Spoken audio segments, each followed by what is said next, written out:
Great to be here. It is my incredibly great pleasure to introduce the host for this evening, the ever-loving, incredibly charming science communicator extraordinaire, Neil deGrasse Tyson.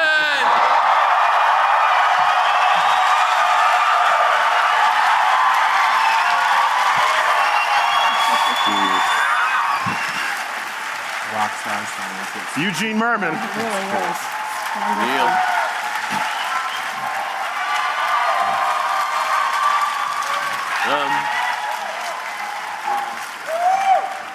Let's bring out. Just to be clear, these Startalk Lives were birthed in the Eugene Merman Comedy Festival. There's a whole comedy festival named after this guy. And since Startalk has always had a professional comedian as my co-host, he figured that would fit nicely into that format. Yeah. And so we're here as a continuation of that series. Yes, and let me bring out two comedians. The first one, very funny man. He is the author of How to Be Black, and he was a supervising producer on The Daily Show with Trevor Noah. Ladies and gentlemen, Baratunde Thurston.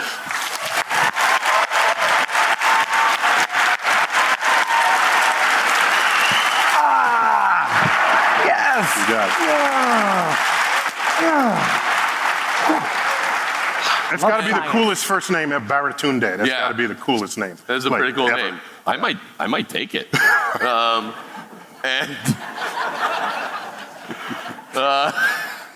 The next guest, a very funny woman. She is the host of NPR's Ask Me Another. Ladies and gentlemen, Ophira Eisenberg.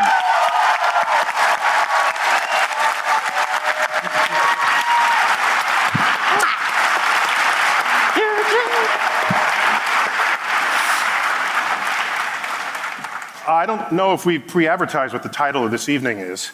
The title this evening is Let's Make America Smart Again.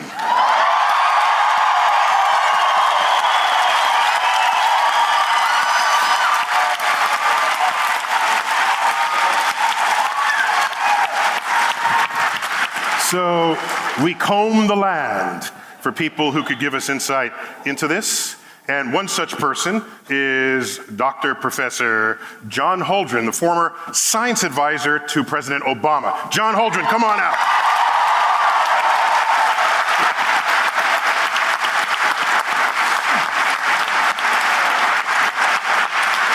At the moment, he's professor of environmental policy up at Harvard, and he came down just for this. So thanks, John. Thank you. Also, from the Obama administration, we have a biologist, Joe Handelsman. Joe, come on out.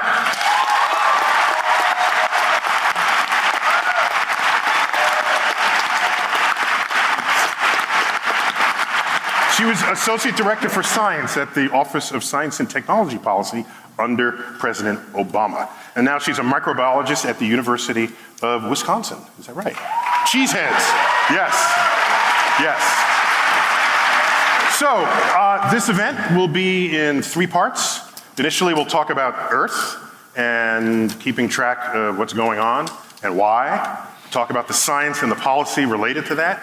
Next, we will talk about biology and all of how that affects health and get inside the National Institutes of Health and what they're all about and why. And we'll end up with a final segment on the future of space, the future of AI, robotics.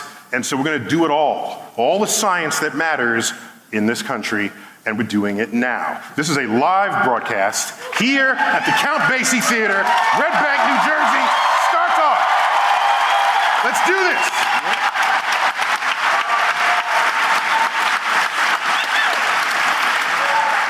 All right. Well, Earth Day is in April. Earth Day, April 22nd, and it coincides with the Science March on Washington. So John, Earth Day began in 1970. Right. Why? Why not 1960? Surely people cared about Earth in 1960. No, people did, but what had happened during the course of the 60s is there was a whole series of environmental disasters that got people's attention. So we need disasters Yes. to protect. So we don't know how to protect something proactively. Disasters help. Yeah. Okay. What were like the 3 best disasters? The Cuyahoga River catching fire was one good one. That'll do. Yeah. Lake Erie becoming totally clogged with algae so that most of the fish were dying was a second I can One see it. sounds worse. in that period. And of course, the air pollution in the Los Angeles basin getting worse and worse so that on most days you couldn't see the mountains. In fact, I was at Caltech in the early 1970s. And I'd been there in Pasadena. I had been there for 6 months before I knew there were mountains right behind Caltech. Okay. And so, Joe, you worked with John Holdren in Yes. the Office of Science and Technology Policy. Like, what is OSTP? I think most people have never heard of it. So why? What's wrong? What do you not do? Well, we obviously didn't advertise ourselves very much.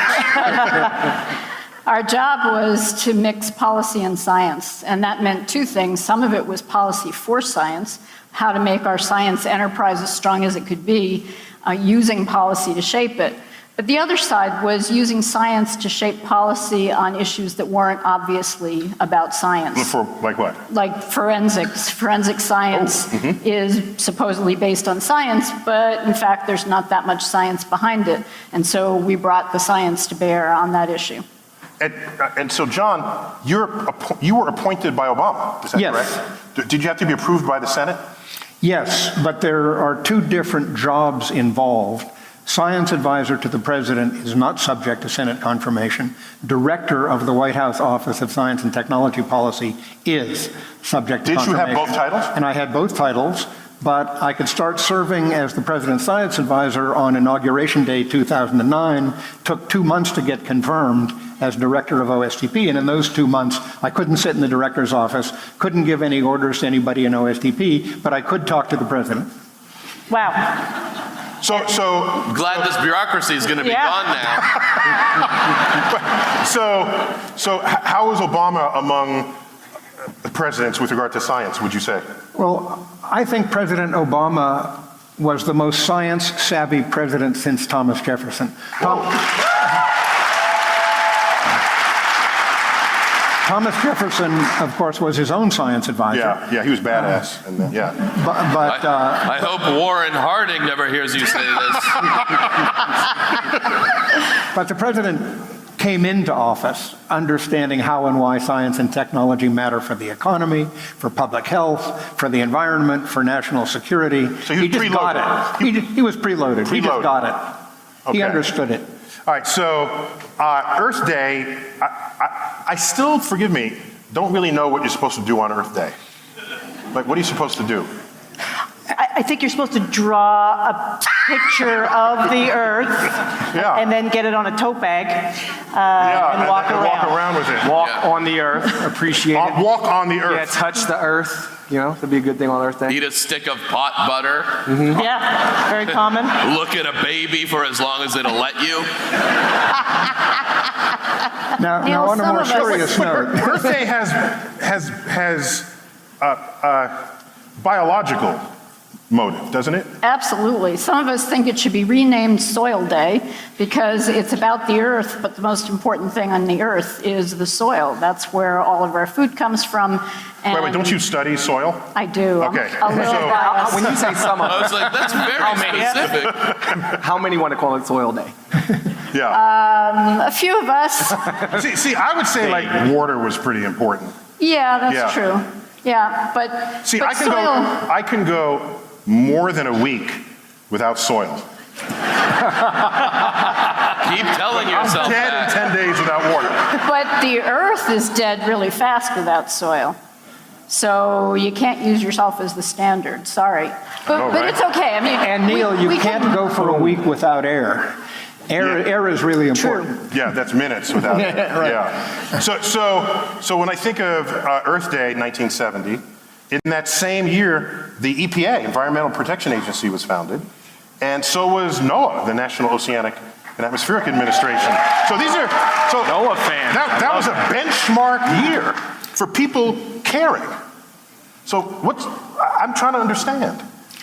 Well, on a slightly more serious note, one of the things More you're serious supposed than to do- caring about the earth? No, no, more serious than you're going for a week without soil. Oh, right, okay.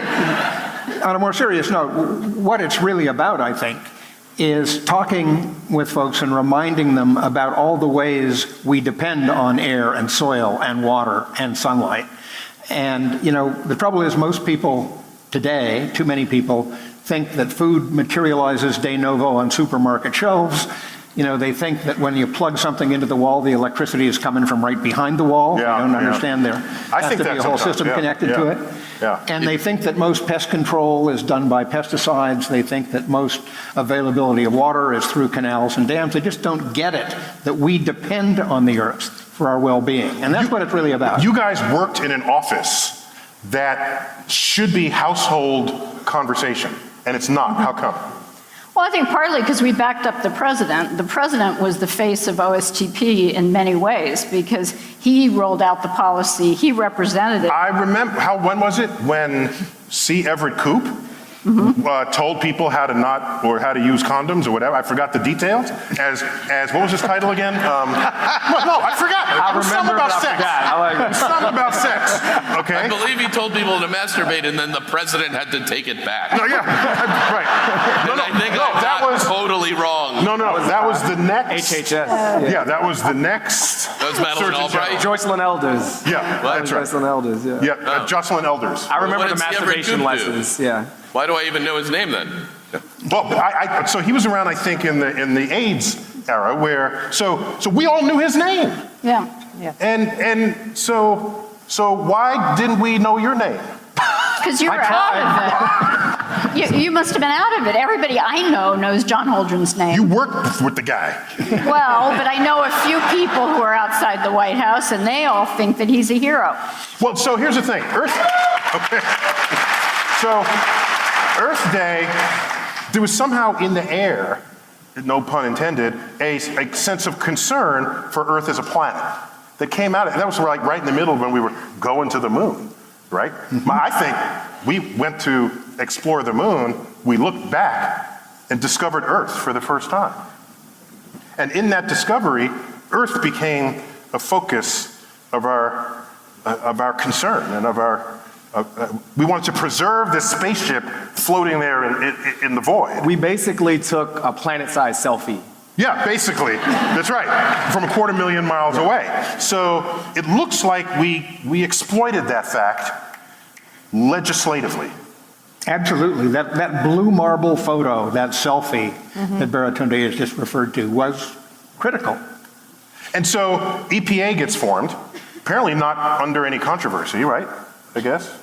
Well, it was interesting that, President Nixon actually thought it was important to do that.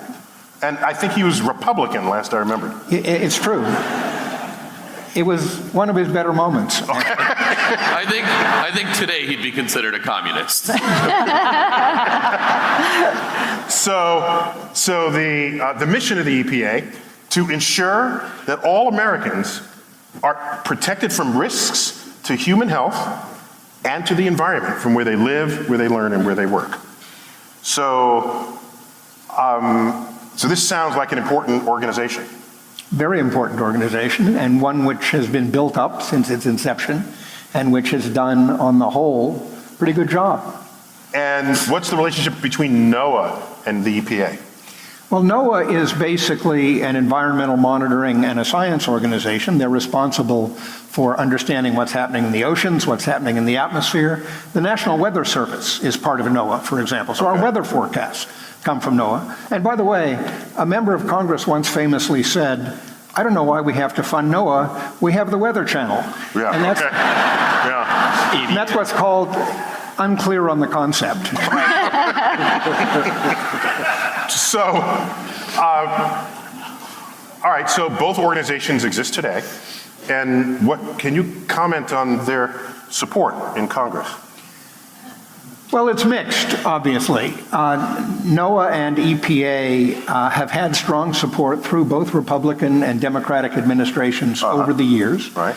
But now they are faced with severe budget cuts, most severe in EPA. If President Trump's budget is accepted by Congress, and that's not a foregone conclusion. He's proposed a budget for EPA, but Congress has to approve it. But that budget cuts EPA's total funding by over 30%, and the research and development organization in EPA is cut by 50% in that proposed budget.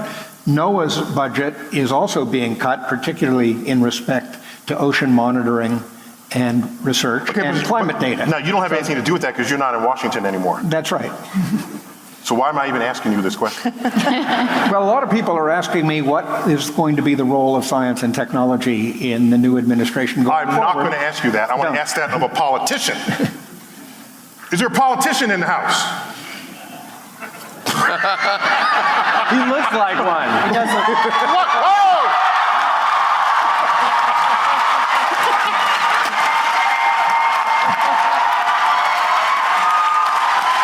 Hello, Red Bank. Senator Cory Booker, New Jersey.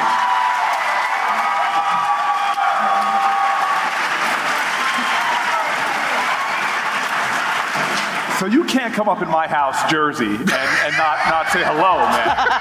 I got word that you were in Jersey. You did get word. You crossed from the dark side of the Hudson I crossed the moat. into the light. I crossed the moat of the Hudson River. Welcome to New Jersey. It's great to have you Thank here. you. Dr. Bennett. Delighted to be in your Yes. home state. Senator Booker, you're former mayor of Newark. Yes. That can't have been easy. It was the best, hardest years of my life. There you go. And so you're a sitting senator in midterm right now, correct? Thank you, New Jersey. Yes, okay. So we have people who previously served, and you were in Congress while they were serving. First of all, their names might not be publicly known, but they're heroic people that made Obama probably one of the greatest science presidents we've ever had, because they're the people he had around. People because of the folks he put in place. Yeah. Yes. And so we're now talking about a president's budget, because a lot of this, I think, is just a mystery to so many people. It was certainly a mystery to me. So the president puts out a budget, and doesn't the Congress kind of have to go along with most of what that is? Not at all. Not at all. You read the Article 1 branch of the Constitution, the first branch of government described as the Congress. They have extraordinary powers. They set the budget. So the president suggests or presents something to Congress, but Congress actually makes the decisions. That is like a constitutional smackdown. That was so politely delivered. Like Article 1, son. Suggests, actually. Yes, that, by the way, that we could do Hamilton 2, Article 1, son. You almost had a, freestyling right now. Right, we'll rhyme it backstage. Yes. Right. So you and your fellow 99 other senators actually wield real power on that budget. is what you're Extraordinary power. Extraordinary power. Good. I'm happy to hear that. So- honestly. Yeah. I'm happy. More. Let's hear more how you have power. Well, I was aghast at the president's budget. I think it was one of the most scary documents that basically he put forth in one document a reflection of what his values are, which frankly, if you look at his budget, the so-called skinny budget, and the way he tears apart critical programs that affect every element of Americans' lives, Yeah. even the base of the people that voted for him, it was a patent betrayal of those people who supported him, and would, in terms of creating jobs and economic strength, is what he preached in his campaigning days, it would have really debilitated this nation's ability to compete globally in a world that now is a knowledge-based economy, which means science and innovation and technology is so critical. So to take away the government's role in that would really be putting both hands behind our back as we're competing with the Chinese and the German and the Japanese who are making significant investments, in fact, beginning to outstrip America when it comes to investing in R&D. So what is the, I want to compare sort of, what were some of the successes under EPA and NOAA in Obama that might be at risk right now? Well, I just want to let people know, I mean, everything we touch represents your public dollars. I mean, everything here from the batteries to the touch screen to the GPS, the origin of all of this science and technology that the private sector is now using to create thousands of jobs is public sector investments in science technology. And hardly anybody knows that. Hardly anybody knows that. $1 invested, in fact, all of us probably are fiscal conservatives. I had to be when I was the mayor of Newark. Every taxpayer dollar was precious. The reality is the best return on investment for a taxpayer dollar, one of the best ones you could get in government investments is in things like the National Institute of Health, is such things, investing in science. You get almost more than double the return in terms of long-term economic growth for our economy. And so to savage those programs, to cut the EPA. So there are people who don't recognize that the government is actually a good place where some kinds of money get spent, rather than saying the government should have no money at all. Yeah, well, let's take a step back and just look at the EPA. I mean, I believe in the principles of a free market, but Newark, for example, their environment is a testimony to the free market run amok. In other words, the river, Passaic River, is toxic. The soil in Newark is full of lead. The oxygen, we have terrible asthma rates, and those are caused by companies that weren't properly regulated, pouring toxins into the world and destroying not just the health in the environment, but also the fiscal competitiveness of a city in the long term. So by the EPA being savage like it is, not just the research and development side, but just holding people accountable for the laws that they're breaking out there and hurting the environment, actually it costs all of us money. So this is a message that needs to get out there, okay? So you're a senator who's elected to office, and you don't have a formal science background. So who's gonna listen? I have a degree in political science. You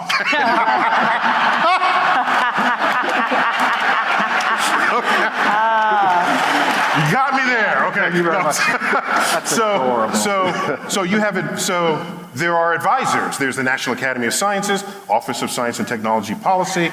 So we would like to think that when they speak, the public listens and heeds. But somehow that's not happening. And I don't think any of us understand why. So what's up with that? Well, I think that it is really important now more than ever, and I think a lot of folks learned this with this last election, that the only thing necessary for evil to be triumphant is for good people to do nothing. Or to do like some, but not enough. The fact, yeah. Right, we've learned that retweeting is just not going to cut it. Depends on the tweet, though. Some of those tweets are hot. And so as the age-old wisdom, which I just cited, the reality is we did not have an activist citizenry. And a lot of folks, and we were joking before about this concept of love, but patriotism by definition is love of country. Love is not a beaten word. It demands action and sacrifice. And so if you love your country, you've got to stay engaged on these issues. You've got to stay involved. And you've got to let your elected officials know that, hey, you're going to be overseeing a budget. In fact, the budget of this country runs out on April 28th. And the budget decisions are going to be made probably on a continuing resolution. What are you going to prioritize? If you're not speaking up and letting your voice be heard and engaging in the process, then you're basically surrendering precious space like what we're just talking about. So let me just anchor this in data. So in order to make an informed decision, make informed protest even, you need data. And NOAA is responsible for many, many satellites in orbit around the Earth monitoring climate, for example. And you would think that this would be sufficient so that people will then hear about the data, learn about the data, and act upon the data as citizen scientists, if you will.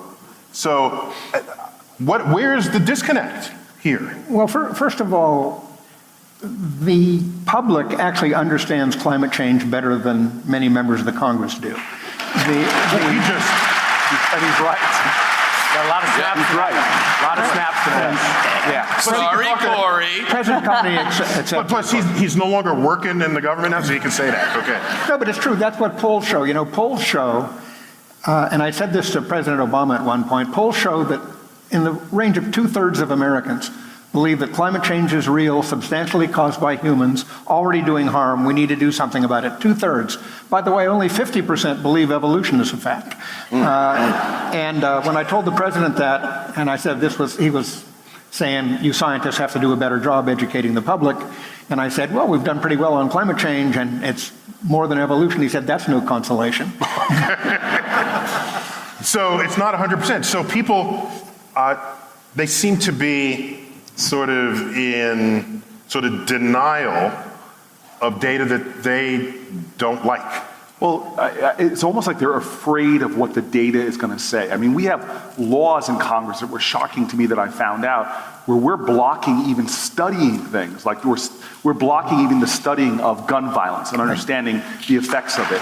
And so We have supporters of blocking gun violence. So the question is why? And I want to be very blunt with some of the things that we have to understand. There are large moneyed interests, large corporate interests in this country that are very invested into the status quo right now. And on elections, they spend billions and billions of dollars supporting people who will protect fossil fuel industries and others, protect the status quo. So you can't expect, with that much money being poured into the system, that the people that often get elected as a result of that won't be protecting that despite the evidence and try to do everything they can to fight the evidence. It's like the tobacco industry for so long. They would fund scientists who would come up with funky science that was wrong and try to debunk or at least confuse people as to what the data was showing about cigarette smoke. So Joe, if you like, for a while worked in infectious diseases, is that right? Or you were part of the programs that taught people about it? Yeah, in OSTP, we dealt with several epidemics like Ebola and Zika virus, and we handled it. John and I were the key people in OSTP who handled it. So that's a case where if something goes wrong, people get sick and die. Right. So there's immediate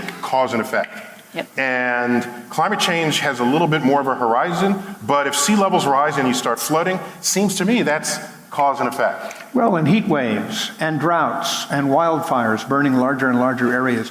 You know, in the Arctic. Can't this weigh more than the billions of dollars of advertising? I think we might be looking at this the wrong way. First of all, funky science sounds amazing. I don't know why you're dissing. I want to go to a funky science party. Yeah. Second, John, you started Bring by on the talking about, like the EPA and NOAA were born out of rivers on fire. Maybe they're trying to return to that level of disaster and urgency to inspire us.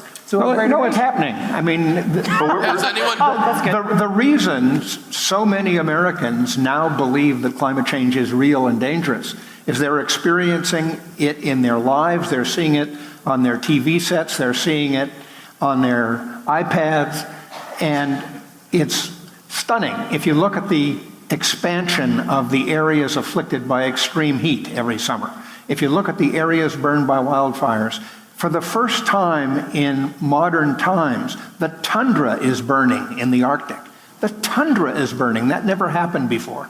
That the Arctic, sounds of course, terrible. Yeah, it never happened before in the period when we were looking. Right. right. Tundra. I went to a doctor for a sinus cold, and she told me it was global warming. I swear to you. She said it was global warming. She sounds like a kook. I did report her. You see every coup. But New Jerseyans are seeing the financial impact of climate change right now.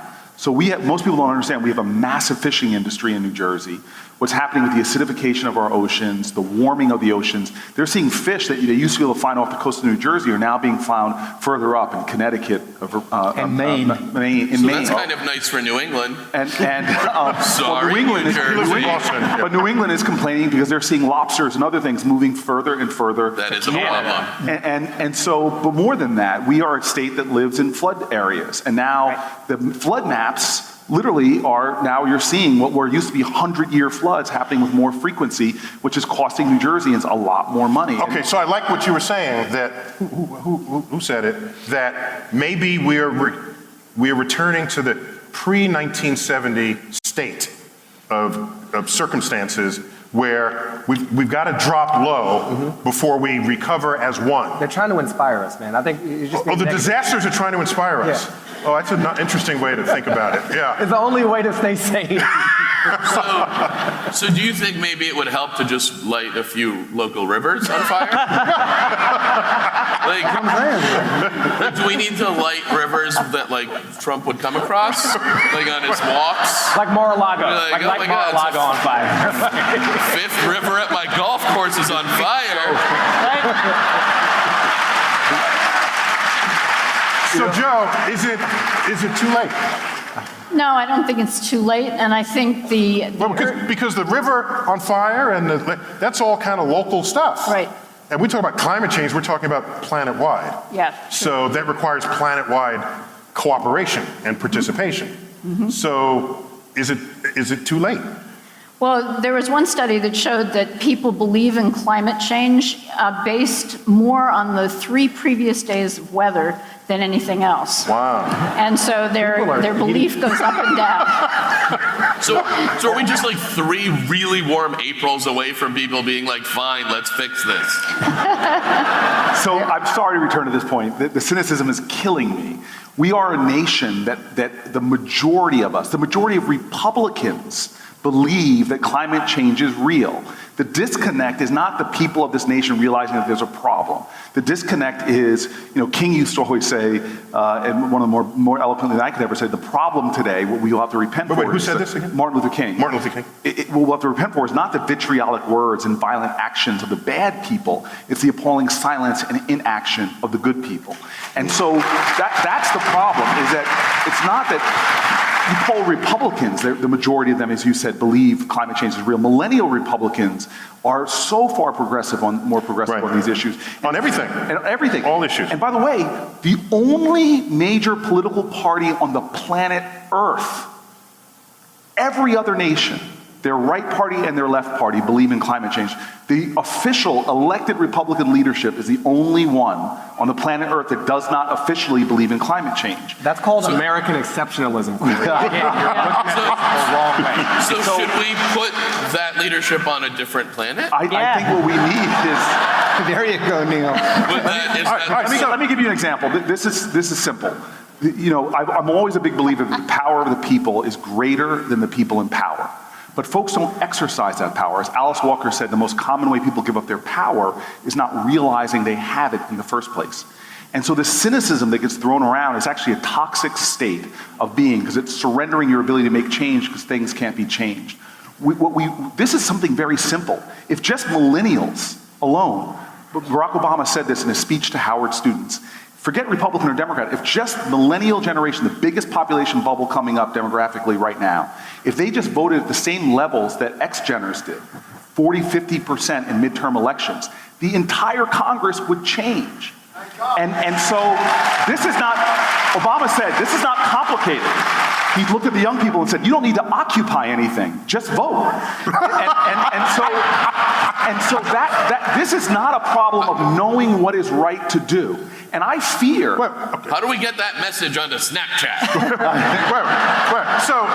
So I get this. I get that. And remembering that in the 60s, huge protests all the time in every major city, campus unrest. It was a time where citizenry was trying to take back the government. And I get that. And you're getting some of that now. But at the end of the day, it comes down to policy. That's what it comes down to, doesn't it? I mean, what policies are in place that we can all agree to that solve these problems? But you can win fights. Like I came in and I actually took heat even back here in New Jersey for arguing. I said, okay, I need to figure out a deal to strike with Republicans. And I worked with a lot of my colleagues on this and saying, hey, the problem is oil and gas industry get all kind of tax credits for innovation, for like that. But renewable energy, which we are losing ground to the Chinese and the Germans in their innovation, their technology, the jobs of the future. We're losing ground because the tax credits for wind and solar are 1 year. They're not predictable tax credits that industry needs. And so we fought with an exchange. We allowed the export of oil, something we had banned, in exchange for 7 years of predictable tax credit. Well, as soon as Congress did that, what do you think has happened to the solar and wind industry in the United States? Boom. The investments are going up. The innovation is going up. Just the art of compromise. We won that battle in Congress. It's not something that made the front pages of newspapers, but we're in there every day fighting. And the thing that we need from the public, because I've watched, this has only been 100 days of the Trump administration, but people don't realize the day Congress changed, the new Congress came in, one of the first things the Republicans tried to do in the House was to remove the watchdogs, the ethics watchdogs. And it was the public that so was outraged that they stopped them in their tracks and they reversed course. I've seen that a number of times since then, that the public and the press exposing what's happening has helped to move things back. And you and I both know history. When it comes to science, the ability for the right poets, the right inspiration to prick the moral consciousness and the urgency of people, whether it's Kennedy talking about going to the moon, which was fueled science like crazy, or just simple Americans, well-known people that have powerful platforms like Neil deGrasse Tyson, bringing science Help us, Neil deGrasse Tyson. Bringing science into the mainstream. I mean, you are a guy that's getting folk woke on science issues, and I think that that's really powerful. I don't know, I was woken folks. Well, no, what I'm trying to do is, through forums such as this and everything else, is just try to not tell people what is true about the universe, but empower people to understand why. And in that way, they can take ownership of that knowledge without even having to reference me, right? If all it was, this is true because Tyson said so, then I failed as an educator. If you say this is true because A goes to B, and this caused that, and that caused that, then you own that information, and that then gets shared, and I'm not even in that picture. I don't have to be at that point. And then everybody takes command of their lives and of the country in which we live. What a concept. It also helps a lot of us not just wake up every day screaming, because we know that there's someone out there that sounds sane. Okay, so one point, Carl Sagan was once asked about, Sagan, yeah? I think they were celebrating that he was asking. Did you catch that the senator earlier on said billions and billions? Did you hear that? Yeah, he actually said that, I heard that. He was asked, with regard to superheroes, what was his favorite superhero? And he's not a fan of superheroes, because superheroes, as they're portrayed, it gives us the excuse to not do anything about problems in the world, because you're just waiting around for someone who has the power to solve it while you're eating popcorn watching movies. Mm-hmm. And so to the senator's point, quoting, was it Alice Walker, the biggest, it's the power you don't know you actually have, right, that is the failure. Yes. I paraphrase, but. Yes. Alice Walker, the most common way we give up our power is not realizing we have it in the first place. Not even knowing you had already ceded it to someone else who's using it. Yes. Possibly against you. Most likely, if you check out of a system, that system is going to work against you. It's like when Time Magazine said that we were all Person of the Year. Do you think Carl It Sagan... did say that. I remember that. Remember the Mirror? Right. Biggest cop out. That was lame. That was like the lamest Person of the Year ever. Right. Or was it the best? No, it's what's the generation where there are no losers and everyone is a winner? Right. See, I think they had the editorial board in that moment. Yeah. Do you think Carl Sagan secretly liked Green Lantern, though? I'll check his people on that. Yeah. So, coming up in the next segment, we're going to explore and, in fact, celebrate the latest advances in medical research, genetics, and health when Startalk returns live from the Count Basie Theater, New Jersey.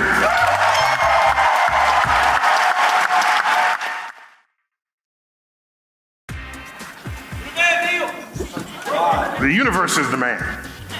No, the universe is the gender-neutral human who we all love. Red Bank, New Jersey, give it up for Startalk! Woo! Can I just point something out about Eugene? Do your thing. Eugene is one of the proud representatives of a great tradition in America. He is an immigrant from, where are you from, sir? Would you? I forget. No, Russia. You're from Russia. Yeah. Yes. Yeah. Yeah. So I'm a U.S. citizen, so you can't get rid of me. That's right, so he's a first-generation immigrant. He's a first-generation immigrant. You were born in another country, you came here, and you're I can't be president, but that's fine.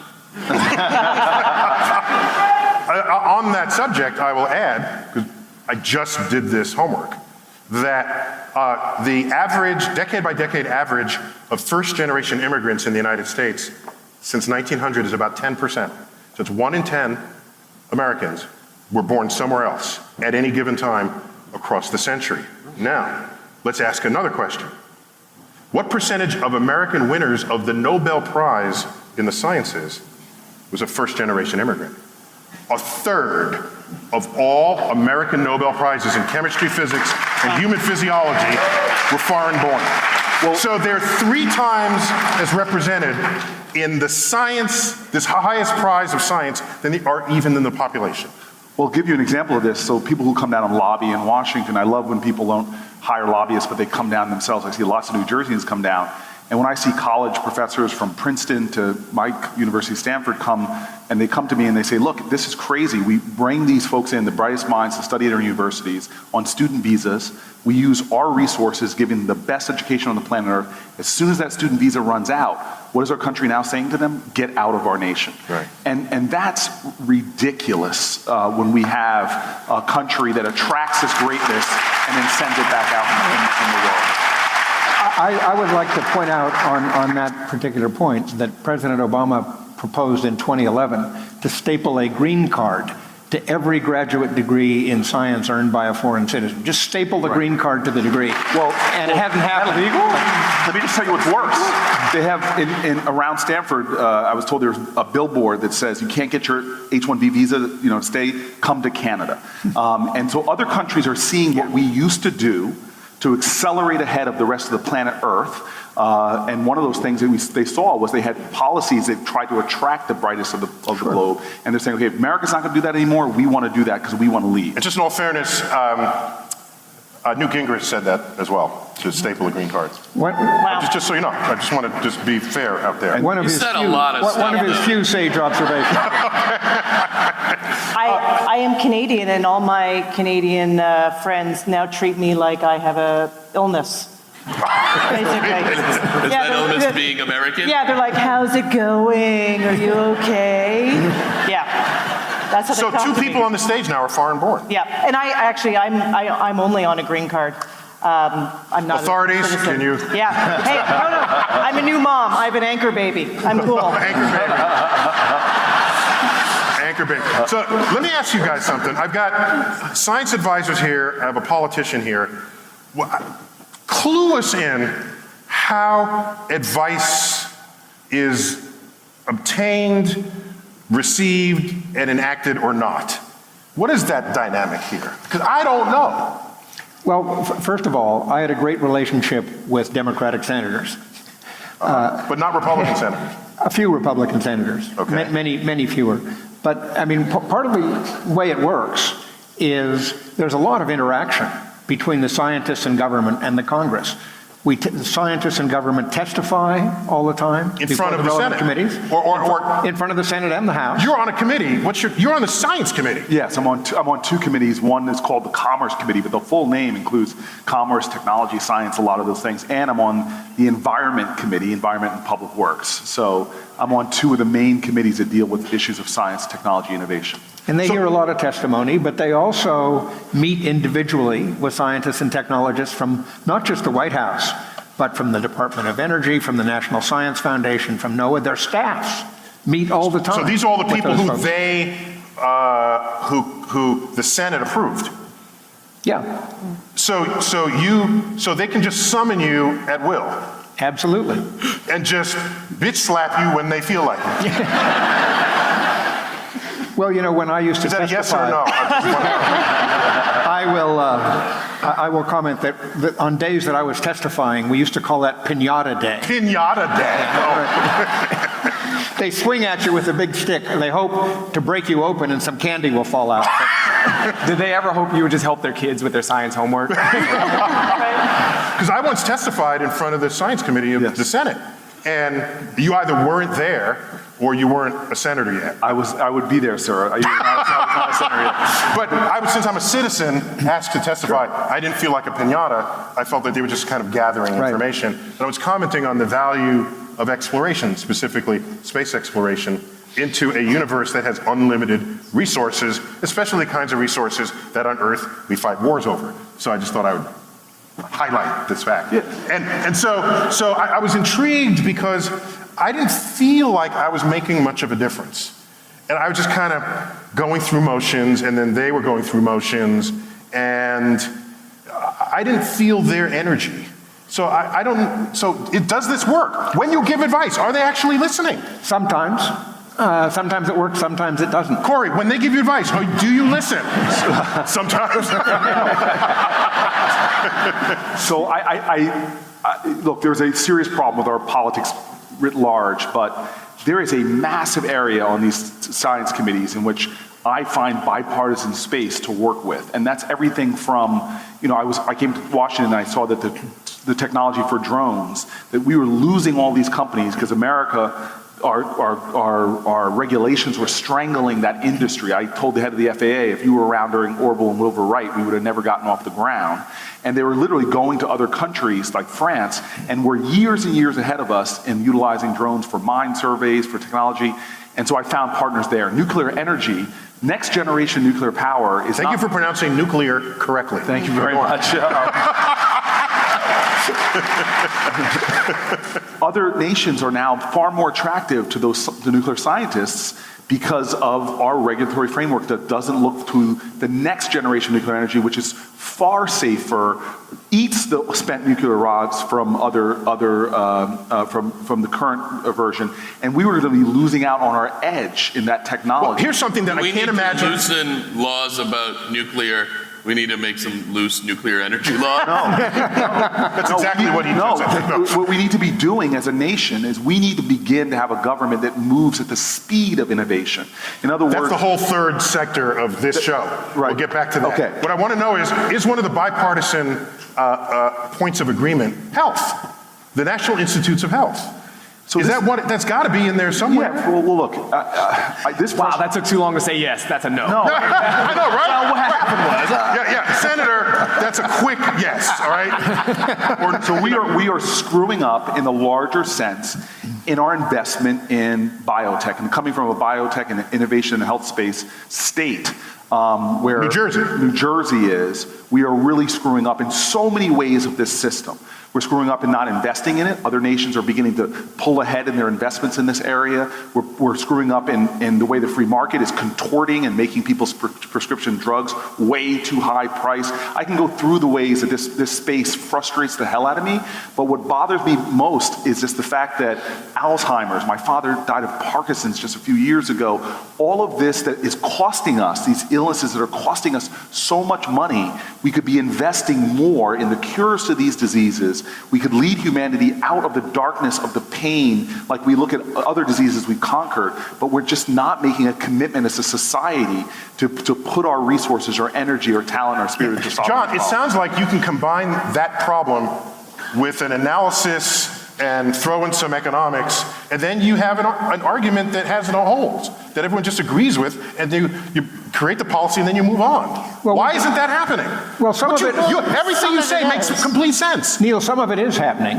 In the Obama administration, we started the BRAIN Initiative, which is making tremendous advances in understanding how the brain works, which will help us ultimately figure out how to cure or avoid Alzheimer's, how to cure or how to make better political decisions. Does that still exist, or is it just No, it still replaced with exists. like a bucket of balls? It still exists, maybe because I haven't found out about it yet. So Joe, what can you think of biomedical advances that more people need to know about?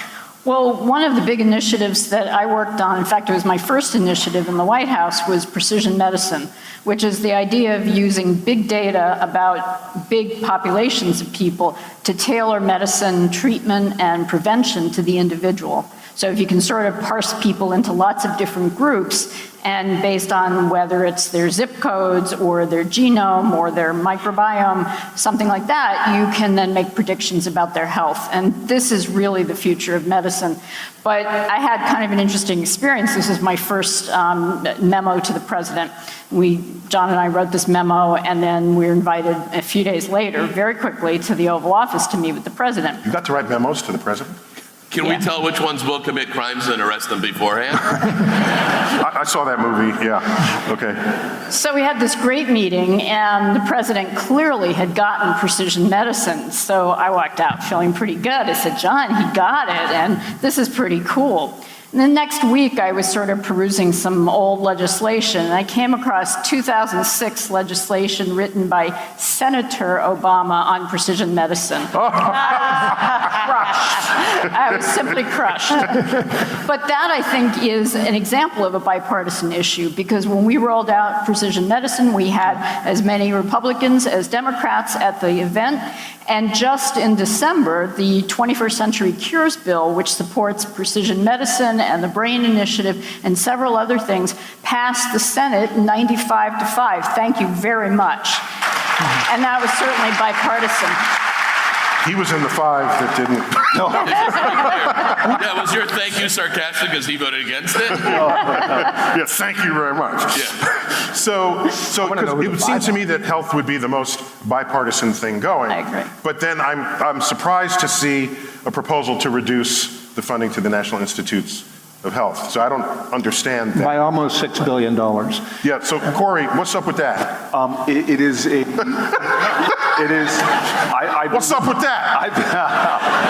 I've literally been in the scrum during these large budget deals where exasperatingly, you're fighting to try to say, how can we be funding X, Y, or Z, like these broken programs that don't do anything, and we're not funding something as obvious as this, that frankly, I work in a body that we're all getting old. It's kind of one of the more thoughtful senior bodies where a lot of these diseases are going to be visited upon us. And so I don't understand, if you forget about it, if you don't care about this country and you're not as much of a patriot as we all should be, but think about your family, think about yourself. Why aren't we making more of an investment? And even worse, again, I keep repeating this over and over again, but we've heard all about this president promising that we're going to win bigly, but the reality is our competitors are making massive investments in terms of percentage of their GDP investing in these things. They're overtaking us. They're going to catch us and overtake us. And so I just look at what China is doing and what Germany is doing and what Russia is even doing in terms of what they're investing in. Even Russia? Corey, I'm tired of something. I'm angry. Yes. Okay? Bring it. Let your inner Jersey out. Just hold me back. So the day I realized, and this was a pretty, I don't want to call it upsetting, but disturbing day for me. When I look back at America's presence in the space race, okay, from 1957 onwards, the launch of Sputnik, until we landed on the moon, essentially every decision we made to go into space and what to do there was reactive to what Russia, the Soviet Union, had already done or was already planning. Every single move. They put in a first satellite, we put up a satellite. They put up a dog, we put up a chimp. They put up a human, then we put up a human. And we are reacting at every time, at every turn. And I wonder, can a democracy be proactive, or do we have to wait around until we feel threatened and only then do the pistons align for us to act the way we should?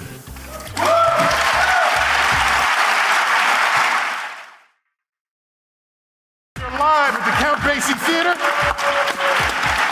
We're talking about the marriage of science and policy. And I've got a great panel up here. What we're trying to do is make America smart again. Trying to find out how science and policy come together to affect change for the greater good of us all. And Eugene, we're here for you. Yes, thank you. Well, so You want me to it's still part of the Eugene Merman Comedy Festival. Can we set the stage here? Let's do it. With me, Baratunde, everybody. Yeah. And Ophira Eisenberg. And I've got John Holdren and Joe Handelsman, both who worked in Obama's Office of Science and Technology Policy, and very special guest who wandered off the streets onto stage. We have New Jersey Senator Cory Booker. Cory. Hey, Neil, I hate to say anything defending the U.S. space program, but the Russians never put up the Hubble. We put up the Hubble without any precedent from the Russians. 20 years later. We have, no, but you're talking about our reactive stance through the 60s. We've done a lot of things ahead of the Russians. Right, and no, ahead wait, of the, Hubble was peanuts compared with putting people in space. That's all I'm saying. cheap, So- but scientifically not. Of course. Peanuts but at all. I got that, but most of the budget of NASA was always not science. So Yeah, we tried to fix that. I want to get back to biomedical advances here. Do you think, though, that if ISIS tried to cure Parkinson's, we would then? Get on it. Like if they kind of shifted maybe their priorities, we could get in a real race. So Joe, what more advances are coming down the pipe? What can we look for? Well, I think one of the big areas that I'm excited about is microbiology, because we're starting to understand that not only the human body, but all ecosystems on Earth are driven in part by their microbiomes, which means their collection of microorganisms. The microorganisms that live on you and in you. Yeah, exactly. Like mostly probably in your intestines. Right, that's where a lot of them are, but also the skin, the ears, every orifice of the body. And This is nasty. No. And I'm thinking, you tell anyone under 30 that everyone over 50 at one time would walk into something called a phone booth and take the receiver and put this side to their ear and this side to their mouth, where 100 other people had done it that day. So now you have shared earwax and mouth spittle. But that illustrates... There's no but to that. That's just nasty. All right. There's Maybe still that's a why the but, older though. generation doesn't have all these allergies and diseases. We're like steeped in germs. Well, and that's right. And it points to exactly the issue that most microbes are not germs. They're not harmful to us. There are only about 80 species of germs, and there are thousands, if not millions, of other species of microbes. And so we don't think of them as the good guys, but in fact, they're keeping us healthy, controlling our behavior, controlling our vulnerability to disease all the time. But even, I've read a lot of the research on this. I mean, even things like depression and a lot of things that we've been thinking have other actives. Actually, our gut microbiome is affecting so much of our well-being, how we're dealing, fighting. That's a whole cancer. frontier now. It is an amazing frontier. Wait, that it has to do with depression? Yes. Tell me. She was telling me this backstage. I'm very curious. You telling me the microbes in my body are affecting shoot. I gotta say this because it was so cool. She was saying that there's some, you correct me if I'm wrong, I know I'll get some of this wrong. She was saying that there are microbes in you that actually like chocolate and communicate this fact to your eating desires, and you say, gee, I want some chocolate, when in fact, it's your microbiome that's asking for it. That's right. We're totally driven by our bacteria. Absolutely. Not our But fault. I hate to tell you this. I mean, everything I'm reading is there's good gut bacteria and bad gut, and the bad gut bacteria really breeds off of empty carbohydrates and things like that. But if you really want to breed better gut bacteria, you need to eat more fiber, more vegetables, more plant-based diet. That's 5 absolutely people right. are pro-fiber in this audience. Clapping for carrots, bunch I of counted jerks. 10, sorry. So tell me about this gene editing tool, CRISPR, that I've heard. That's an acronym, right? Yep. Because this sounds like it's the future of all biology. Well, I think it's very important because it lets us make very, very precise changes in genes or around genes. This is a tool in the laboratory. That's That right. can never go wrong. It's like Photoshop for genetics. I can't imagine what we could do wrong with that. What could go wrong? So is there Can you grow hair? Are biologists concerned about the ethics of that? Making new life or altering life to your own whims? Yeah, well, I think that was a big issue when John and I were in the White House, was trying to figure out what are the limits to what we're comfortable with. And one that was clear, and the president said this in his policy, was that we're not going to edit the germline, which means the embryos that are forming. So we're not going to create heritable changes in people in the test tube. Heritable would mean the ability to transfer that from one generation to the next. That's right. Right. And so we're thinking more in terms of what used to be called gene therapy, where regular tissue, not your sexual tissue, but your skin or your heart or your lungs would be modified. So it would only have an effect in your lifetime. But that hasn't stopped the Chinese from doing exactly the experiments we decided not to do and affecting embryos and having gene changes that will be passed on. Do we have super soldiers? I saw that movie. Or at least, Yeah, but it sounds like it might be real. or at least people that live off of chocolate only. That'd be cool. Yeah, I mean, it seems to me if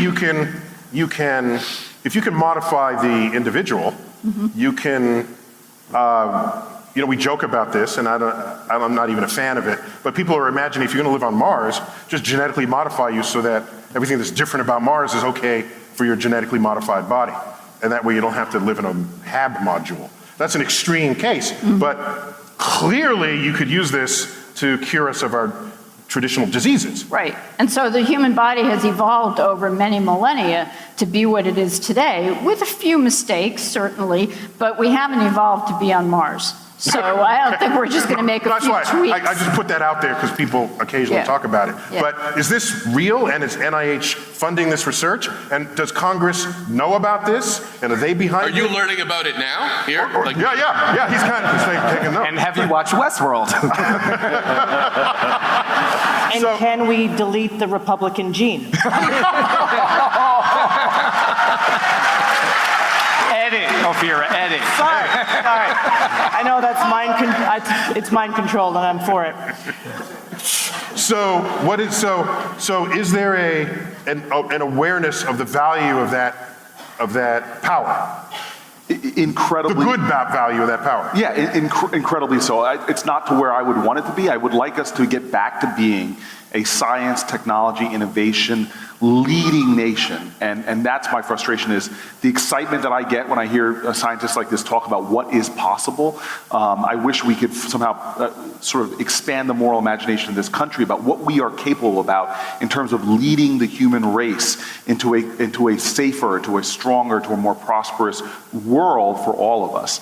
And that's the challenge we have right now. I get back to this idea of what I think you play a good role in, and we all have to accept responsibility in doing, is we can't expect the world to change unless we're willing to change and be a part of that change and lead that change. And so we all should be excited about science, excited about innovation. The more we get excited about it, the more that will ripple out. The more we demand our elected leaders are, the more likely they are to respond to our demands. And so what do you see are the barriers between that goal and sort of making America smart in a way that we become wise shepherds of our future? Well, look, I want to be very blunt. We're going to have some very tough fighting years ahead of us. We've got 3+ years now of a president who has made it clear on many of these issues that he is contrary. That the Chinese made up global warming. You saw what the values at his budget he put forward. And so much of what I'm doing in Washington right now, still looking for partnerships across the aisle to get things done. But I'm preparing to fight a president that I think wants to take our country backwards in terms of science, innovation. Yeah, but so I don't beat politicians over the head. You know why? Because they're elected by an electorate, right? So you can beat them on the head, and even get rid of them, but then there's the matter of the electorate that voted for them in the first place. Right. So your gripe is not actually with the president, your gripe is with the 60 million people who voted for him. No. In fact, hold on. I don't think we get anywhere as a country when we are in the course of demonizing each other. I think what we need to do. No, I see this as a matter of education. If it's a matter, if you're if you're actually saying this policy will harm these people and they don't know it, then somebody's got to educate them. Right, and I'll give you 2 quick examples. One is, this is why the Science March is so important. Because when you saw 8 people are going to the Science March. I was down in Washington for the Women's March, and people didn't march around saying, there wasn't people with signs like, beat Republicans. In fact, I bumped into women that were Republicans there that were against a lot of policy issues. But a lot of this is just... I saw no anti-Republican signs at all. Not one. Right. And there were a lot of innovative signs. The March on Washington, you had people like Strom Thurmond. Literally, the longest filibuster in the Senate is a racist rant by a man trying to block the civil rights legislation. But the March on Washington, listen to the speakers, John Lewis, Martin Luther King. They weren't speaking against those folks. They were calling to the moral imagination of this country. And what my frustration is often we are not engaged. We luxuriate in this incredible nation. We have the 4 most powerful words you can say as a human being. In fact, only 4.5% of humanity can say, I am an American. And that comes because of the labors and the sacrifices and struggles of generations before. And this generation, we see what happens when we disconnect. We see what's happening in Washington as a result of people not voting. I saw this one pie graph, 60 million people voting for Hillary Clinton, 57 for Donald Trump, million voting for Donald Trump, and 74 million other people like, oh my God, look what just happened. know, and so I'll give a very real example of the EPA and what's happening right now. This isn't because of Donald Trump. This was happening under a great president that wished he could change it. We in our nation right now, where Ronald Reagan reauthorized and Mitch McConnell voted for a simple solution to clean up Superfund sites. These are corporations that create the most toxic spots in all of America. There's a Superfund in every state. Unfortunately, New Jersey has the most of them. Now that has Lucky you. right? That has lapsed. That funding has lapsed because this Congress now suddenly, not like Reagan, not like the old Mitch McConnell, decides not to reauthorize the cleanup for that. So there's all of these so-called orphan sites. There's no corporation anymore to go after to clean them up. But now we have something called data.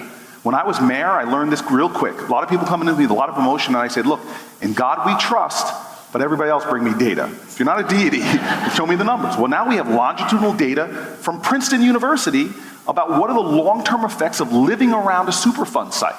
And we now know that if you have a child around a Superfund site, there's about a 20% more likely of an increase in autism, 20% more likely of an increase in birth defects. So talk about a threat to our children. This isn't the Russians or ISIS coming. This is problems we have right here in our country that the only thing that's allowing these to proliferate. I have 2 Superfund sites in Newark that are close to where I live, but the only thing stopping us from doing something is decisions being made in Congress, but most of us don't even know that fact. So we also, look, we have the gene editing, so we can just get that deployed there first. I guess what I'm saying is that this is the greatest country on the planet Earth. I don't care what Donald Trump says, we need to make it great again. We are an amazing country with reservoirs of love and goodness and kindness, but something is missing. And it was missing in the 1960s too. It took geniuses. I remember Martin Luther King, if you know the history, the Taylor Branch, he comes out of Birmingham jail after writing one of the greatest pieces of American literature, the Letters from the Birmingham Jail, but he was failing. 2 young people with an imagination, Dorothea Cotton and James Bevel, came up to him and said, hey, you're failing here, let us try something different. And the thing they did different was to organize other young people, ages 8 to 18, to march against Bull Connor, to create the spectacle of 10, 12, 14, 16-year-olds marching. And what Bull Connor did, he sprayed them with water hoses. The next time he released dogs on them. But suddenly people sitting home in Iowa and New Jersey saw this spectacle going on. Literally, the Soviet Union was making fun of our democracy on the front pages of their newspapers.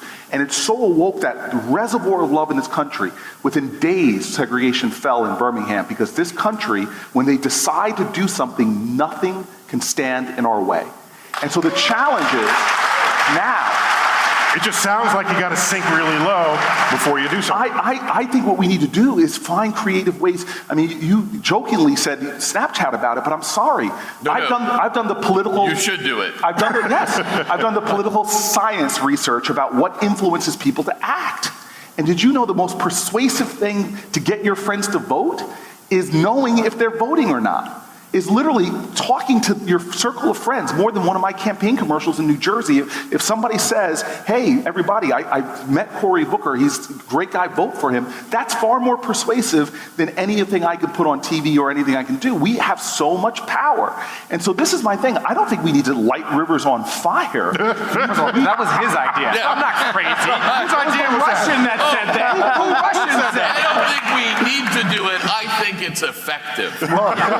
What we need to do is ignite our own spirits, and I promise you that light will cast away some darkness. I just think we all need to say, what can I do different this year around issues that I care about, whether it's science or superfunds or space exploration. Pick something and be a patriot with love in pursuit of that end, and you will make more of a change than you could ever imagine.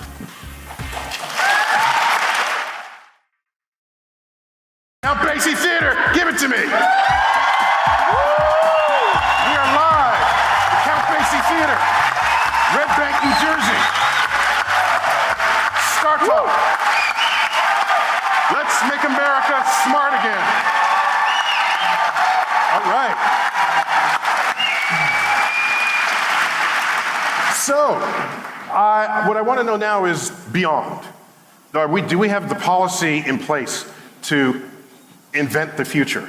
Or again, are we only reacting to bad things that have happened in the past. So, John, let me begin with you. How much duties of your office was to have people think about tomorrow? A lot. And in fact, you have on your list space exploration. When we entered office, we knew we had a challenge in space exploration because a lot of the science had gone out of NASA. A lot of the advanced technology had gone out of NASA. We had to rebalance NASA. We said we were putting the science back in rocket science, in fact. Did it work? We had a bit of a struggle. That's a no? It worked. I'm sorry, it worked. Okay, we did rebalance NASA, and a lot of good stuff got done. You were in Washington for 8 years. 8 years. That's like longer than any science advisor ever in the history of the universe. Well, of course, the history of the science advisors doesn't go back quite as far as the history of the universe. It goes back to the last term of Franklin D. Well, the second to last term of Franklin D. Roosevelt. So, but I was the longest serving science advisor in that period. Okay. So you had perspective. Well, sure. And of course, like everybody else and like you, I had been watching. I was a space geek when I was a little kid. I was making solid fuel rockets out of my mother's used lipstick tubes when I was 9. They went about 100 feet in the air. But yeah, I've been watching it for a long time, and it was a pleasure to have the opportunity working with President Obama and working with Charlie Bolden, the NASA administrator, You made rockets to get some out of things lipstick done. tubes. No, Did that hurt when your I was 9, background I check? did that. When they did a background check, and they found out that you blew things up as a kid? Well, yeah, it was a bit of a problem, but they decided to let me through. Got one of those waivers. You made rockets out of lipstick tubes. Little solid fuel rockets, yeah. I had chemistry set ingredients that made the solid fuel. I made time fuse, burned an inch a minute, so I could get away before it went off. Next time I seen 6-year-old boys in Sephora, I'll know what they're up to.